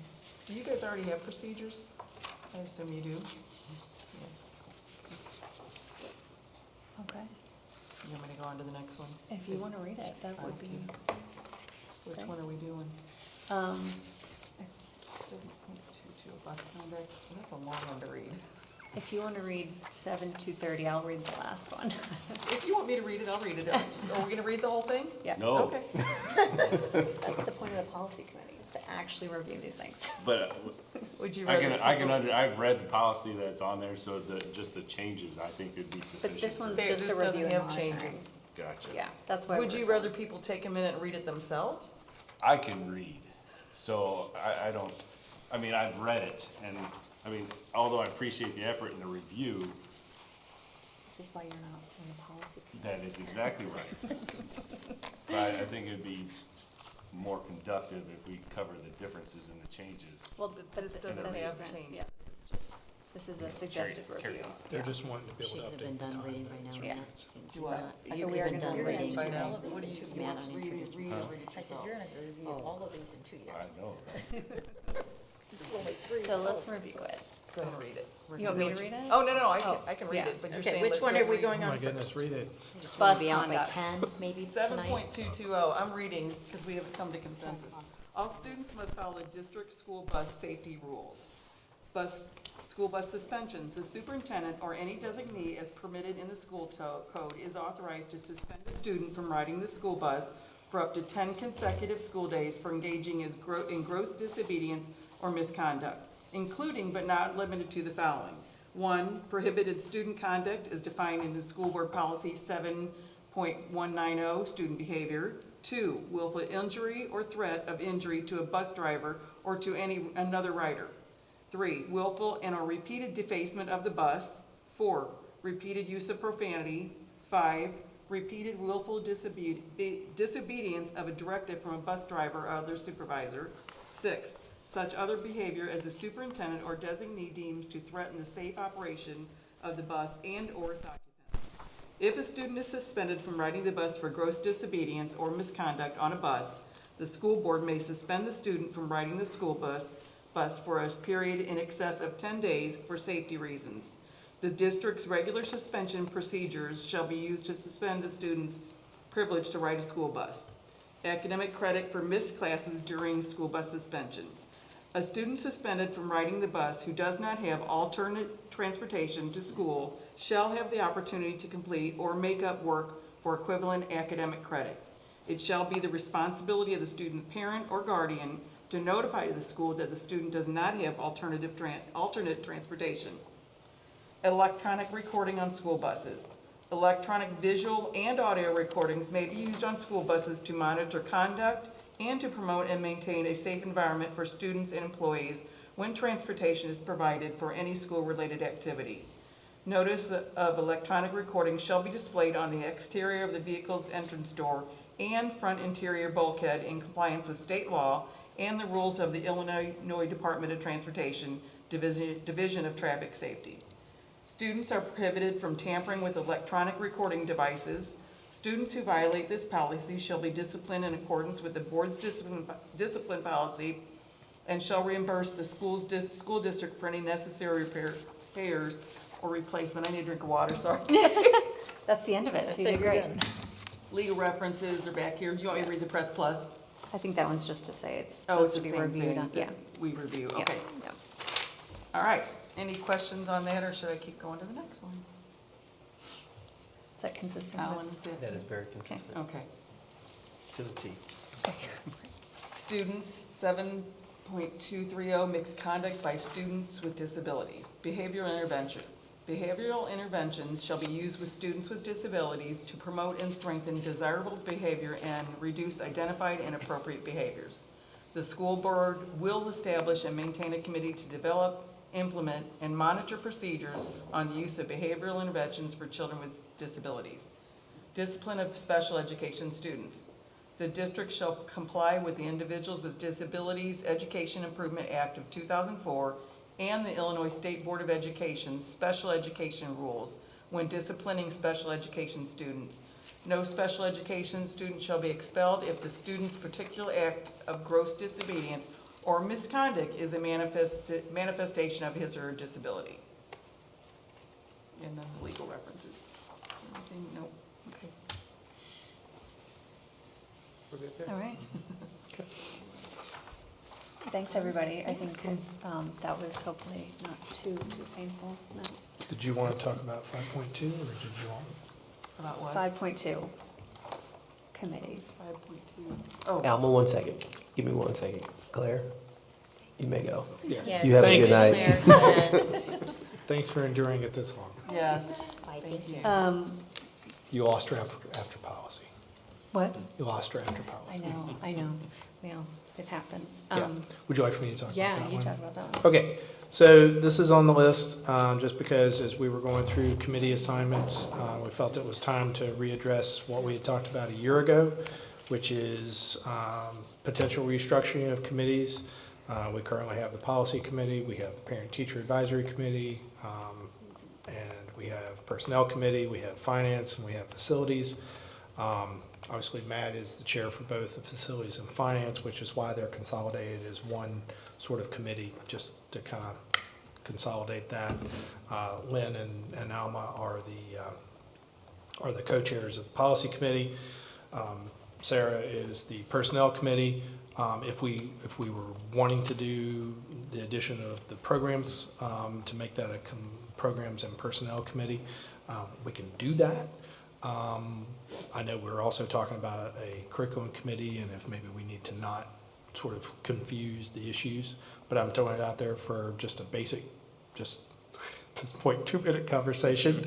Don't want to belabor the point, but just kind of wanted to readdress it since we talked about it a year ago when we were talking about to see how the rhythm worked, if we were wanting to continue on with that and then actually codify it or do something different.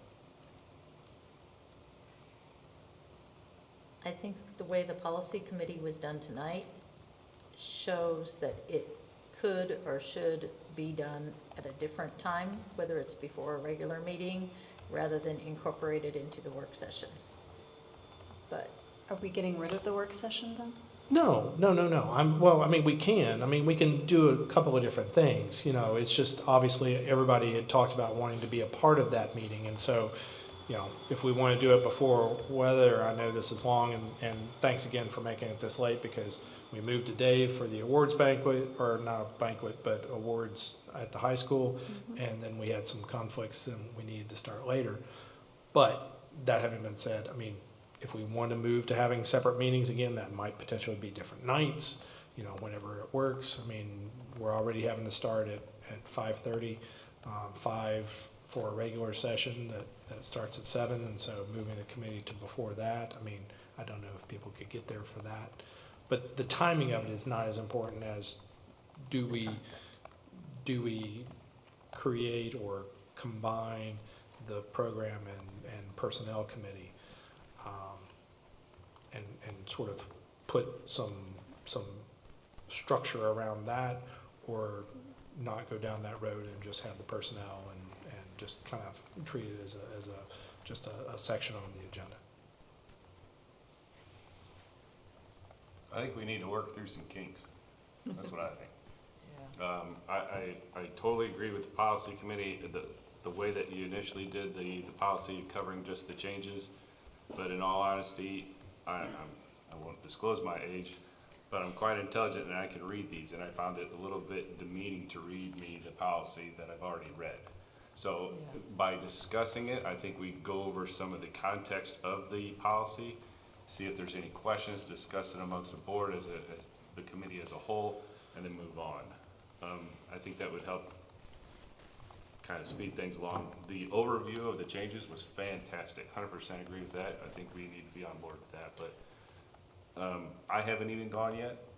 So before we make decisions on the rest, I think we all need to work through some. We can table this discussion. I wanted, it was going to be on the schedule and we were going to talk about it, but we can table it. Maybe we should discuss it during our. Your retreat? We can do that. Yeah. Okay, cool. Moving on. Because we're not gonna really do any policies until August. August. Got it. Do we have any we have to review next month, though? Always, Updates? I don't Yeah, I think we do. always. Do we have some next Yeah. month? We can find some. This month, Okay, because there was no work sessions in June and July. Got it. So since they so were it's front-loaded. very minor changes with this issuance, but just know there's probably gonna be another issuance in that August, September timeframe, getting ready. So June and July, we shouldn't have any. You shouldn't. We might, we'll address it when we get there. Okay, then we'll move on. Okay, facilities and finance. At this time, Matt Bryhan, facilities and finance chair, or committee chairperson, will present to the board. I will not be presenting. My computer just died, but what I will say is that Dr. Duncan and I are in constant communication with one another. We have gone through, and he has told me what he has planned for tonight, and I totally agree with him. So Dave will be providing you with a very brief update. I will. And then we'll move on. Matt's gonna keep us on task. I think I'll click for you. How about that? Yeah, go ahead. Because you're gonna click when he's not moving fast enough. Keep going. So this is really, you provided the information, in the process of, doing an amended budget. So I've included all of, I'm not gonna discuss them all the budget adjustments we'd like to propose. This is the original budget that was adopted in September, with the operating funds. I concentrated on them. There's not many changes in the other funds. So that was the original adoption. The proposed amended budget has some slight changes. Most of them related to grant amendments, some related to some expenditure areas that are going over. So one of the one thing that I try and avoid, or what would request an amended budget is if the fund is gonna go over budget. If that happens, it becomes an audit finding. And a lot of these are just, it's not changing the overall budget itself. So like you can look, it's 28% operating fund. When we started, it's 27.3 right now. You can see the detailed amendments. Most of them are grant amendments, some minor changes. The debt service is because we did the refunding bond issue in this year, so that's what's being requested. Overall, that's what I'd like to display. There may be some changes still between now and June 22nd when it's adopted, but I don't envision any. And most of these are based on the projections where I think the fund will end up. I think the ed fund will end up a little better. O&M will be right on probably. Transportation will be right on. We've had some issues obviously with fuel costs that have caused some issues the last few months. But I think this is pretty much where we'll end up. So it's really just a proposal to display the amended budget. It'll sit out there for 30 days. And then we will come back to the board and request the adoption. And if there's anything that changes in between, obviously I would inform you before that happens. So. Now, correct me if I'm wrong, once we approve to post it, Right. then you have to have a hearing. Correct. Right. Those hearings will be on, and I've got that on here, I think. But yes, that'll be on June 22nd. So the changes reflected, and then they set the hearing dates on June 22nd. So we'll display it for at least 30 days. And then have those hearing dates. And if anything changes in between, I will obviously have communication with the school board, let them know. So, okay. Go ahead. So this is 6.2 FGM Architects. I've communicated with you guys about us wanting to engage FGM on a short-term agreement. What we want to use them for is we would like them to do an exterior assessment of Hadley. What this agreement would allow them to do is come in, do the assessment. We would use them then to present to the board and to the committee to begin having the conversation about our next steps to ensure that the exterior scope of Hadley is secure. For this to happen, the board has to pass a resolution that says that you're comfortable with us engaging in FGM to use them as an architectural firm. This is a short-term agreement, so this is just for this particular project. Any questions? Has it been long enough for them to assess it yet? Because I know it had to sit for a period of time after the weight was removed. Yeah. Okay, cool. Okay, so now we're going to do the facilities portion. We're going to start with Lincoln Middle School update. Carrie Lortz from SM Wilson will be here to kind of update us on the progress at Lincoln Middle School. A very patient man, Yes, I thank might you for add. enduring. Didn't Very you love all the patient. policies and stuff? Okay, I've got a presentation full of pictures because I don't want to read anything to Matt. But I like pictures. awesome. So just a little bit about what has been going on this school year. Just want to take a second and really thank teachers, administration, and especially the students. We knew going into this project this was going to be the school year where we were working over the top of classrooms, and the patience and working with us has been great. And so we really appreciate that from our side, and the patience with it. And after the summer, we're kind of at the end of the building and away from the learning areas. So we're grateful for everybody's cooperation. So the blue area is kind of where we're working now and where we're wrapping up some areas. So we'll go into a little more detail. This second floor area D, so this is what's going to become the new band and orchestra area. This used to be the small gym, so this is only accessible by 2 staircases. This will be a new band room and orchestra room and practice rooms. So just some pictures of what's going on there. These are from a few weeks ago. We're at this point of the project where things change rapidly. So if you walk in there now, it looks like a totally different space even from these pictures. So these are the new band and orchestra rooms. So the brick pieces that you see there are going to be future windows. Right now, if we took that wall down, we would be looking into Luco Gym. So as the Luco Gym section comes down, that gets new wall, new windows. For this, for at least the beginning and first part of the school year, these will just be drywall walls for the time being while we separate and get Luco torn down and a new skin wall on there. And then they will have windows into that space. You can see very tall ceilings in this space. It's going to be a really nice space for kids. Just a couple other ones of band and orchestra. These are the practice rooms. So we're finishing out these rooms, and the district is going to move instruments into these rooms so they can be secured for the summer so they don't have to be moved out of the building. This is what we call the elective link. So this is a totally new section of building that has been added to it. This provides connection from the second floor of the 1925 building down to that elective link. So it provides other means of egress, but the bigger thing is it provides elevator access to those band and orchestra rooms. So as of now, we have the one elevator that's been installed. When this project's done, we'll have 2 elevators so that there'd be access to this from both ways, and the ability to get band instruments and things up and down will be greatly increased.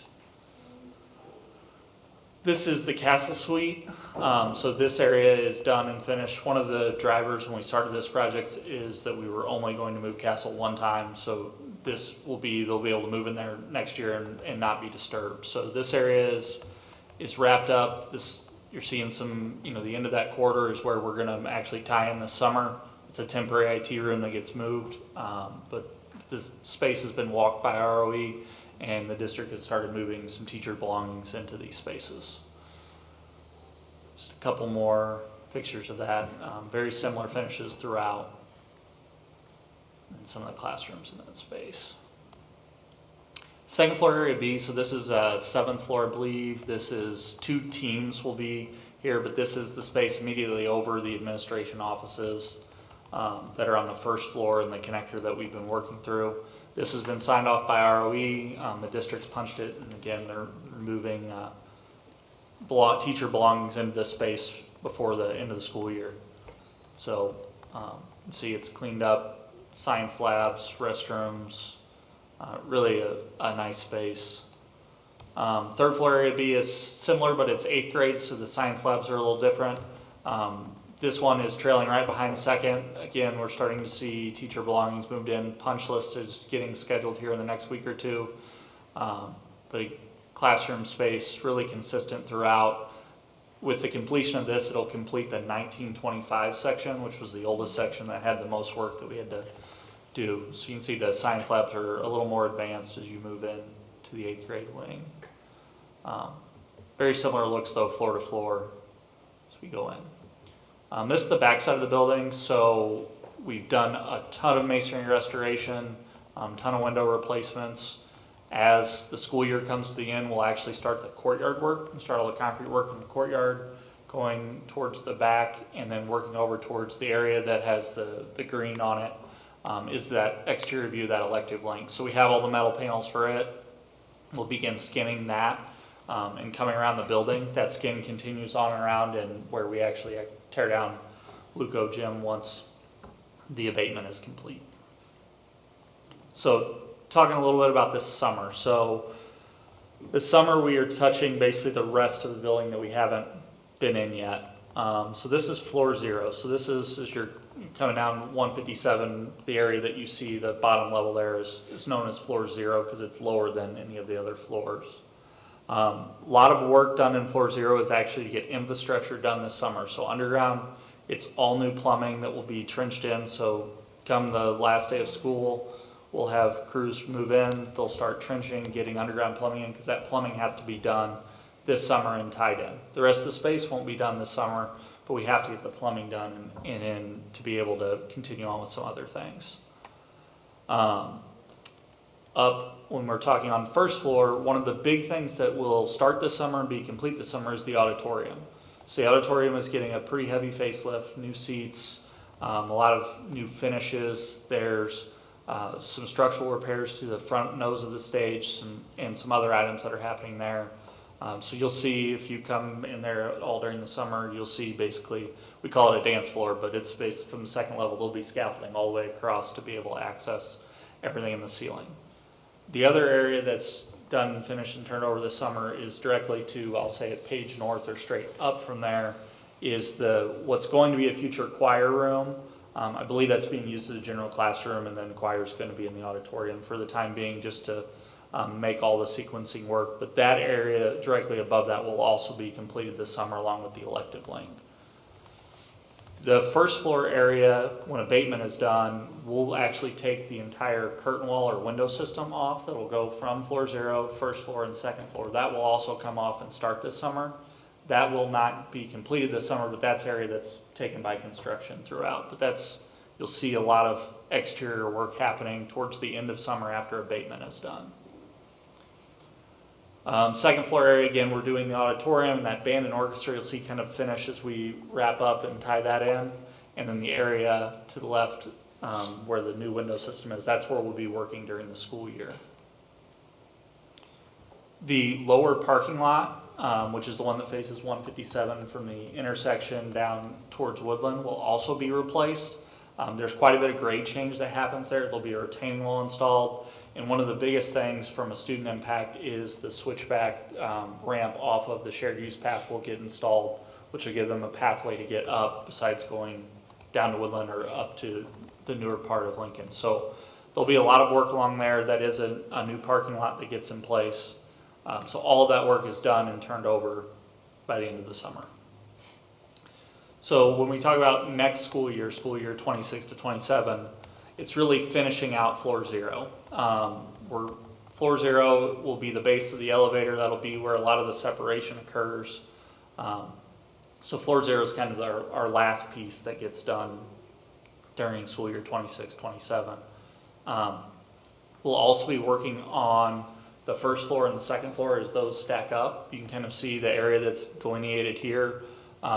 We've worked with the principal at Lincoln quite a bit on sequencing and phasing. As we get some of these areas done, we're turning them over so that they have some more room and flex space to move into. And we'll work through that. It's probably second semester before we're in a lot of these spaces, and floor 0 is probably towards the end of the school year when we look at that. Again, same thing, second floor, first floor, second floor are kind of stacked and going together. The other big piece that's going to start to see change as we get towards the end of the summer, the abatement piece will take most of the summer. As soon as abatement's done, we'll actually go through and try and separate the building, separate Luco, which is the portion that's coming down. As Luco comes down and gets completed, as weather permits, we're going to be getting this pickup and drop off area. So we'll be working closely with school leadership on exactly how pickup drop off is affected, and as soon as they can use this, I'm sure they will use that. But that's going to fundamentally change what you see as I say, come down the hill on 157, what you kind of see towards the building. That building will be coming down. So we spent a lot of time working with Dr. Duncan, Josh Ferry, Jean, and team on exactly what that sequencing is gonna look like, how those buildings are gonna come down, how are we going to make sure we're keeping kids safe, areas that we can and can't have people. So there's been a lot of coordination there, and there will continue to be this summer. I will say this summer will be busy. It won't be as busy as what last summer was from I'll say, amount of people in and out, but the scope of work and changes that'll happen are big. So it'll start really coming together after the summer, and we really get pushed down to that last section on the end of the building. Any questions, comments? I got a few. Yep. Just actually just one. When you redid let's call it the whole part, was I guess the internal, the guts, that was completely gutted, right? Yep. And then re-put up. Was the layout changed at all? Yes. Okay. And more specifically, when the new park was built, they did gender neutral bathrooms. Were those added on to the new part, or are there? No, they're Okay. still. So the restrooms are still the same? Correct. Okay. They are updated to meet current codes, new plumbing. So all the plumbing has been replaced all the way through the floor, underground and out, and all updated to make sure it meets current codes and ADA as we go through there. So all of those bathrooms have a new facelift. I say the layout hasn't changed. They're in the general same spot. Some of them did have to grow, a foot here, 2 foot there, but But you there's. still have two. Yes, and they are stacked. That there are those, and then there is a staff bathroom that got added. It's a single stall bathroom. Great. Thank you. Any other questions? Is there one courtyard? Yes, it will get down, and it's not even a courtyard because it's not enclosed anymore. So it will actually open up. Let's see if I can go back to Yeah, those it was pictures. like- It'll open up to the track. So it's not even this is the courtyard area. So you can't see to the left so the bottom left picture. Right. If you look to the left, that's the football field and track. So it'll all open up and flow into there. This stair actually goes up to the current dining area. And so there's a lot of connectivity between the dining area to outside for whenever kids are done with lunch, they can actually go outside directly without going through and disturbing other learning spaces. Okay. I think in the original schematics that were provided to us probably sometime last year, it was presented that the courtyard would have some basketball hoops and activity opportunities for kids. Is that There will still in be. the schematic? So there will be paving through there, and then I know they're working through exactly what activities they want to provide out there, but there are paving and seating options and some lighting and things that do provide that out there. Right now, when we start that work, we're gonna actually cut off a lot of the fire department access, so we've been kind of holding off until we were closer to the end of the school, so we limited when we were blocking what that ring road looked like. Okay. So that work is starting to get going, and we're starting to actually get everyone out of there and start the paving piece, and that'll all come together this summer. Our expectation is by next school year, they're using that courtyard area. We will have a fence as you go down. I'll say the retaining wall a little bit to keep people away from that Luco gym, just from the incident if something does fall and bounce, we want to make sure we've got kids far enough away. Okay. There'll be 3 basketball hoops out there. It'll look very similar to what you see out back at Liberty. Perfect. Okay. Is there an elevator near that area for students that need or getting done with lunch to come out to that? So my best way to describe it is you see the boarded up window to the Yes. left? If you go straight back across the hallway, there's an elevator there. So, And that's the one that's always been there? well, that Or is it a elevator different that's always place? been there is gone. Okay. So this okay. is a new elevator they've been using this year to get from 1 to 2. Okay. And it's right outside of the dining area. So it's right at Okay. the connector between what was new and the old building, so. Gotcha. And That then makes there'll be sense. another elevator put at the At the other other end, entrance yeah. once it's built. That's great. Yeah, Yeah, awesome. Thank you. yeah. If anybody would like a tour, we could arrange that. I think Absolutely. I've sent it out once, but if you guys want to Cool. email me, let me You know. mean board members? Board members, yes. This is not for the public. This is just for the board. Yep, and, when school ends and abatement starts, they obviously take control of that, so just Sure. keep that in mind, Can't is there go will be a over that. time when, we can't even be in those portions of the building, so. Sorry, this may be a really basic question, but in the spot where the Luco gym used to be, is that what's gonna go there? Anything? Grass? So let's Pick up go drop-off to, and so softball field. so part of it is the pickup drop-off is really going there. Yeah. So that's the new Circle Drive. There'll be a little bit, I don't want to call it canopy, but an overhang. Okay. And that's really what's there. There will be a flat grass area there. But as far as future programming, I think that's still up in the air on what is happening there. It's a designated flat area because the rest of it's a hill. Got There will be some retaining walls you see that actually get that flat area established. Great. Thank you. Yep.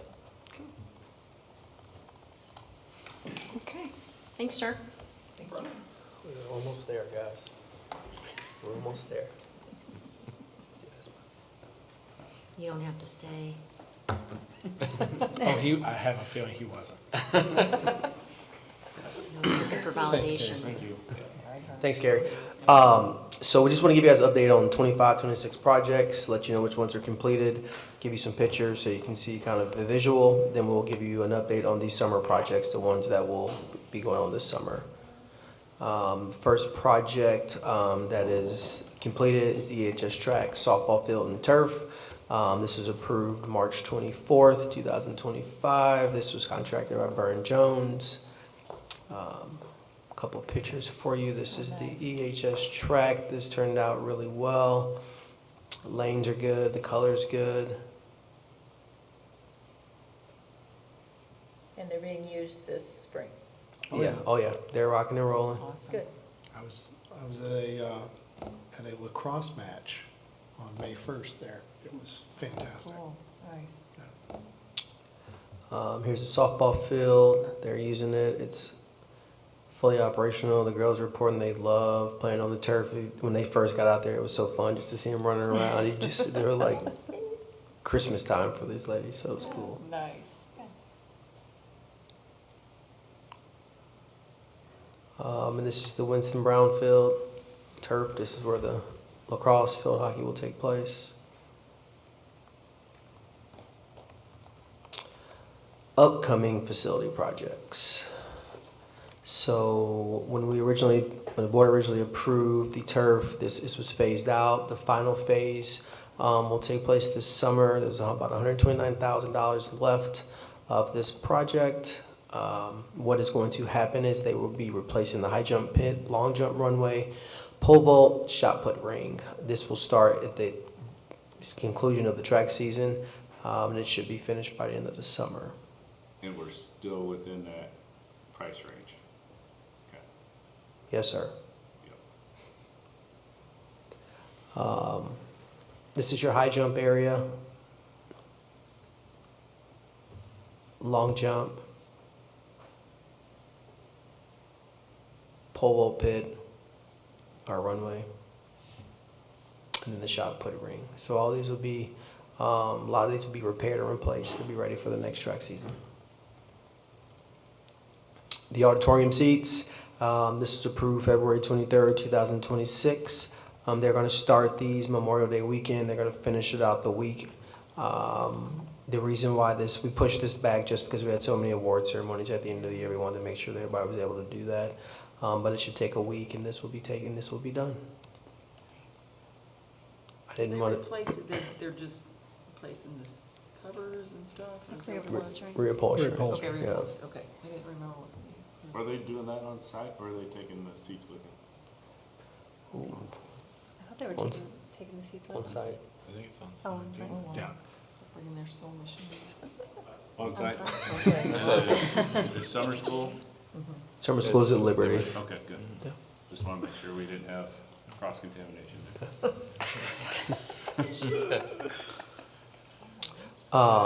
So the EHS staff lot, this is going to be redone this summer, approved March 23rd, 2026.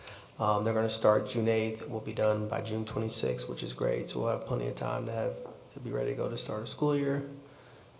As you see, this lot needs a lot of attention. Are they taking the whole thing out and replacing, or are they just resurfacing, or they take Replacing. it all out? Oh, wow, that's a big job. Nice. Midway parking lot as well. So this one we will open up the bid opening, will go May 20th. You see the projected cost there. We will bring this to the board for board approval at our May 26th board meeting.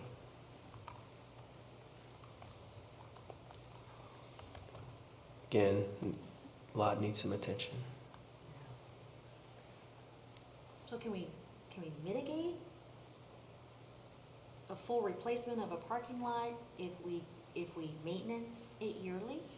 That would be the future goal of the committee, is to identify some of the areas Blown where we away. can mitigate some of these, so we're not having the big expenditures that you see here.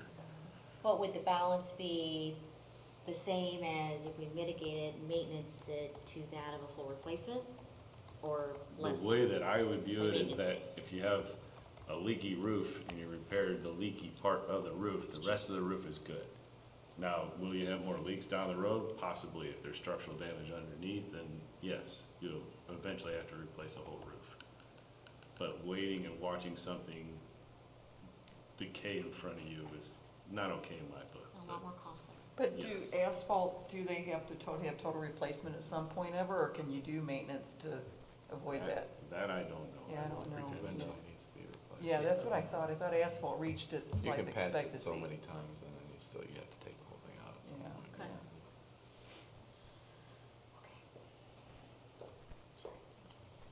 And then we have tuck pointing going on at Glen Carbon. Bid open will be May 21st. Here's the estimated project budget. Again, we'll bring this to board approval on the 26th. It's good for the public to see these two, The pictures, yeah. so you know what the money's going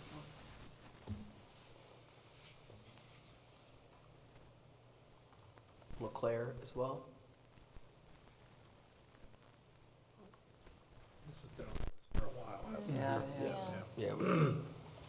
Okay.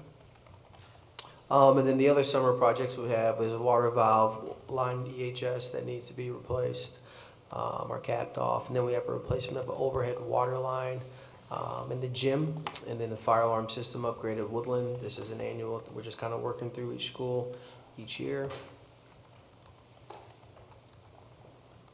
Replacement of Nelson's roof. This is an insurance claim. And then the last solar panels will go and be done for Ham Elementary. Now, those are going to be in the field, right? They're not going to be on the roof like the rest of, Ground. they're going to be on the field, ground. yeah. Okay. Are these the last solar panels and Yes. everything's done? Oh, awesome. Yep. I suppose those are gonna be fenced off in some way. Yes, they have to be fenced. So that's what the holdup was, is they didn't put a fence in and they had to go back up and put a fence in. So then they'll be recommissioned and stuff. Do we know of an impact of the solar panels yet? Savings versus costs? Like, gosh, we did this, or? you know? Has it been what we expected? So we are working through that. Actually, I have some preliminary information from GRP. I need to provide them some more utility bills, and probably at that point, I probably will bring some report to the school board or have GRP do it. But I think she said they're like operating about 114, was it 114 or 140% of what they thought? So, We'll visit that later. but yes, I want to get more, she wanted to get a little more information, so. Any questions? Thank you. Thank you. Yeah, We'll do that more often next. We'll get a better route, so we're yeah, not, I like that. yeah, Okay. Is that it? that's it. Okay. Next discussion item is the 2026-2027 Board of Education meeting calendar. It's attached for y'all's review. This is for us to discuss.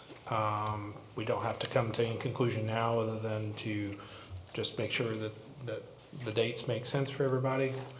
And then I think the plan is to approve at the next, not The May meeting. the main meeting, right, okay, in a couple weeks, so. So it looks like in May of next year, we don't have a working session, is that? Is there a reason for that? Yeah, it should be one. May 10th. And then, The second one Yeah, has missing this. escaped on this one. It'll be that fourth Monday, which is not Memorial Day week. May It's like the 24th. 24th. It's on this sheet. Yeah. Yes. But it's not on. Somewhere it Okay. disappeared on this one, yes. Okay. Okay. Yeah. Just December, June, and July have one meeting. Okay, perfect. Okay. Right, because the June meeting, the typical work session is going to be the retreat. Yeah. So, June and July, I was aware of, I was just Yeah. confused about. yep. Cool. Any other questions, concerns? Okay. Sorry, now I gotta move back onto the calendar, or the list here. Okay, 7.2, the IESB Joint Annual Conference. Just want to draw everybody's attention to that. Board members, superintendent, district leaders have the opportunity to attend a 3-day training and networking and peer support event at the IESB, IASA, and IASBO. That's hard to say. Joint Annual Conference in Chicago, November 20th through the 22nd. Registration opens June 1st. So please let Carrie know if you're interested in going. I'm interested in going. I'm interested in going. It was a great time. I mean, you really do get to learn a lot of stuff. Is there a limit on the number of board members who can go? Some people take all their board, take the full board. Yeah. Yeah. Yeah. Just depends on what the board wants to pay for. I highly encourage people to go. Sarah? Well, while I would appreciate everyone celebrating my 29th birthday. Would love to do that. On November 20th, my significant other, my husband, has already given me the no approval, Okay. indicating we may be out of town. It's your last big brouhaha before you turn 30 though, so you got it. Yes, Chicago may not be at the top of my list, but I will keep you posted. Okay. Maybe this word's taken. Okay. So please let Carrie know if you're interested. So Moving on. Okay, action consideration. Okay, approval of action item 8.1. Dave Courtney. Thank you. It's recommended the Board of Education approve the display of the 2025-2026 amended budget as discussed earlier and establish the public hearing dates. May I have a motion? So moved. Second. Any discussion? Carrie, please call the roll. Brian, Yes. Carver, Yes. Bertles, Yes. Sanderson, Yes. Ahart, Yes. Bauer, yes. Patey. Yes. Okay, motion carries. Okay, approval of action item 8.2. Dave Courtney.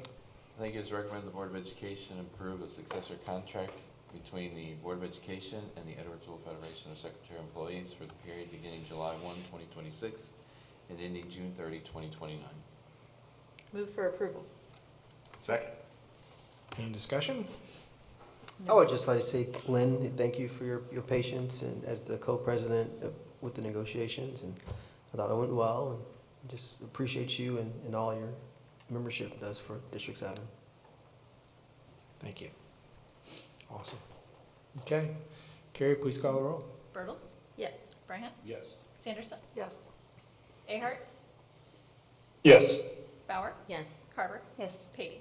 Yes. Okay, motion carries. Okay, approval of action item 8.3. Dr. Duncan. It is recommended that the Board of Education approve the Edwardsville High School German teacher Levi Antrim to take students on the extracurricular German-American Partnership Program GAP exchange trip to Germany for the projected date range of June 1st, 2027 through June 28th, 2027. So moved. Second? Any discussion? Nope. The Carrie? only thing I'm gonna say real quick, that sounds like they're gonna be gone for like the whole month, but when we had the board presentation, they said that that window will be narrowed to, I think, 2.5 weeks or something like that. So it's not really from June 1st to the 28th, so just for the public's knowledge. Awesome. Okay, anything else? Carrie, please call the roll. Brian, Yes. Bauer, Yes. Bertles, Yes. Sanderson, Yes. Ahart, Yes. Carver, Yes. Patey. Yes. Okay, motion carries. Okay, approval of action item 8.4. Dr. Duncan.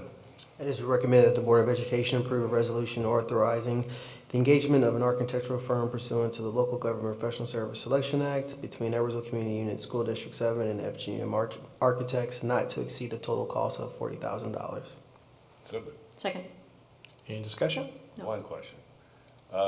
We have gone through lots of renditions in my short term as a board member here, and I imagine those renditions come with a cost.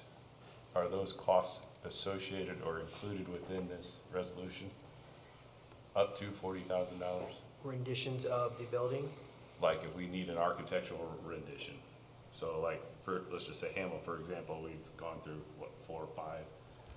If we need something from them, are they doing the renditions? Are they billing us for the renditions? Is it included in this fee that we're doing it, or are we gonna be tacking onto this?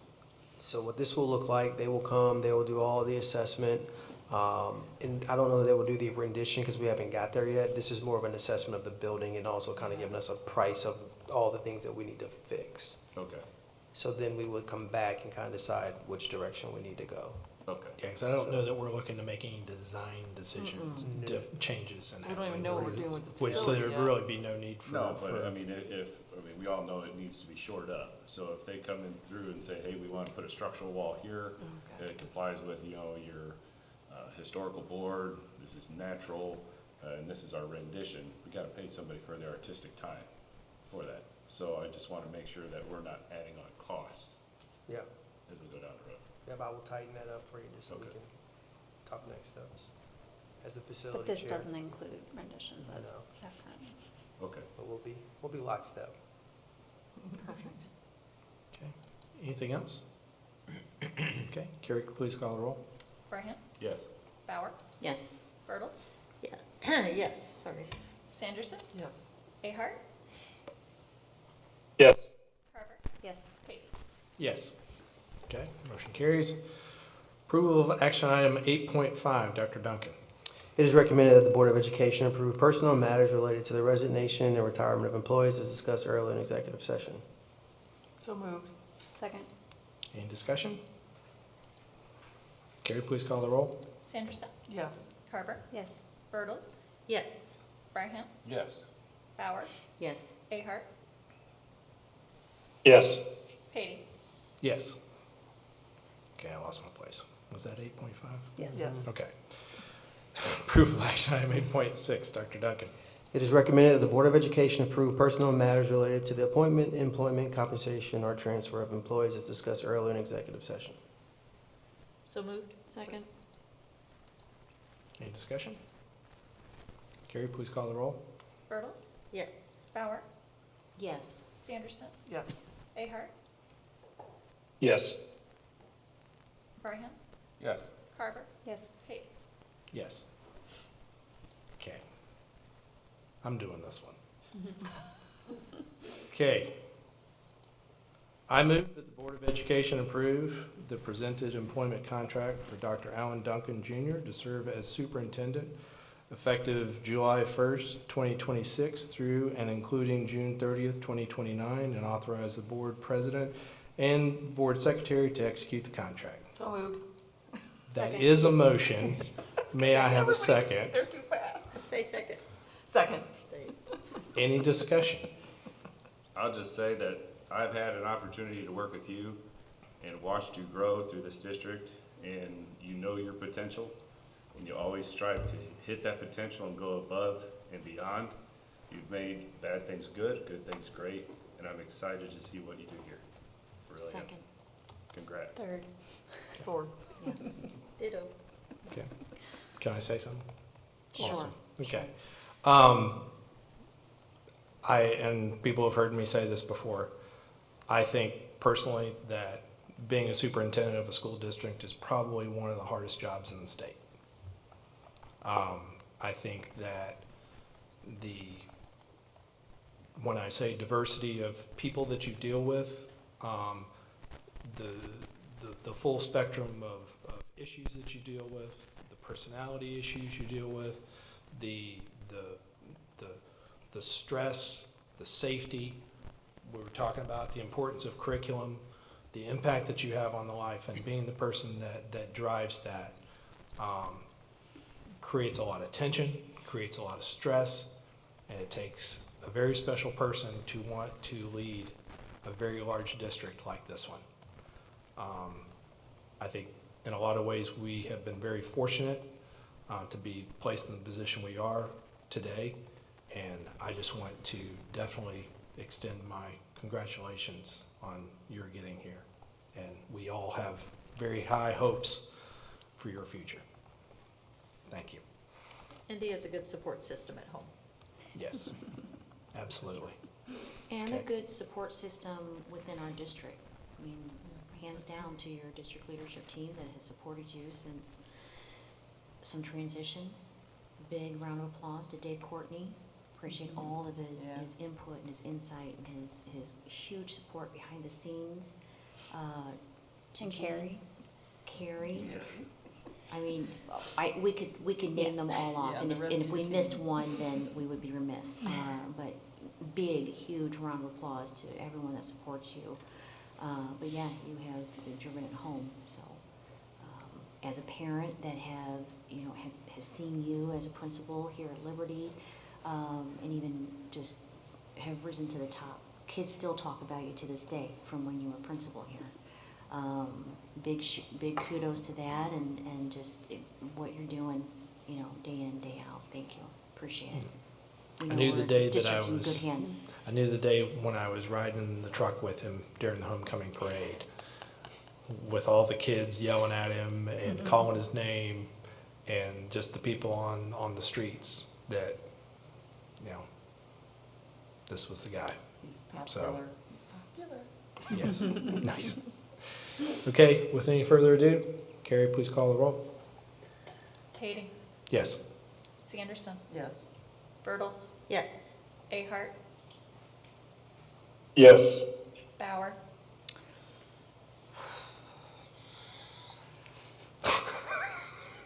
Yes. Brian, Oh, yes. Carver. Yes. Did it pass? Yeah, okay.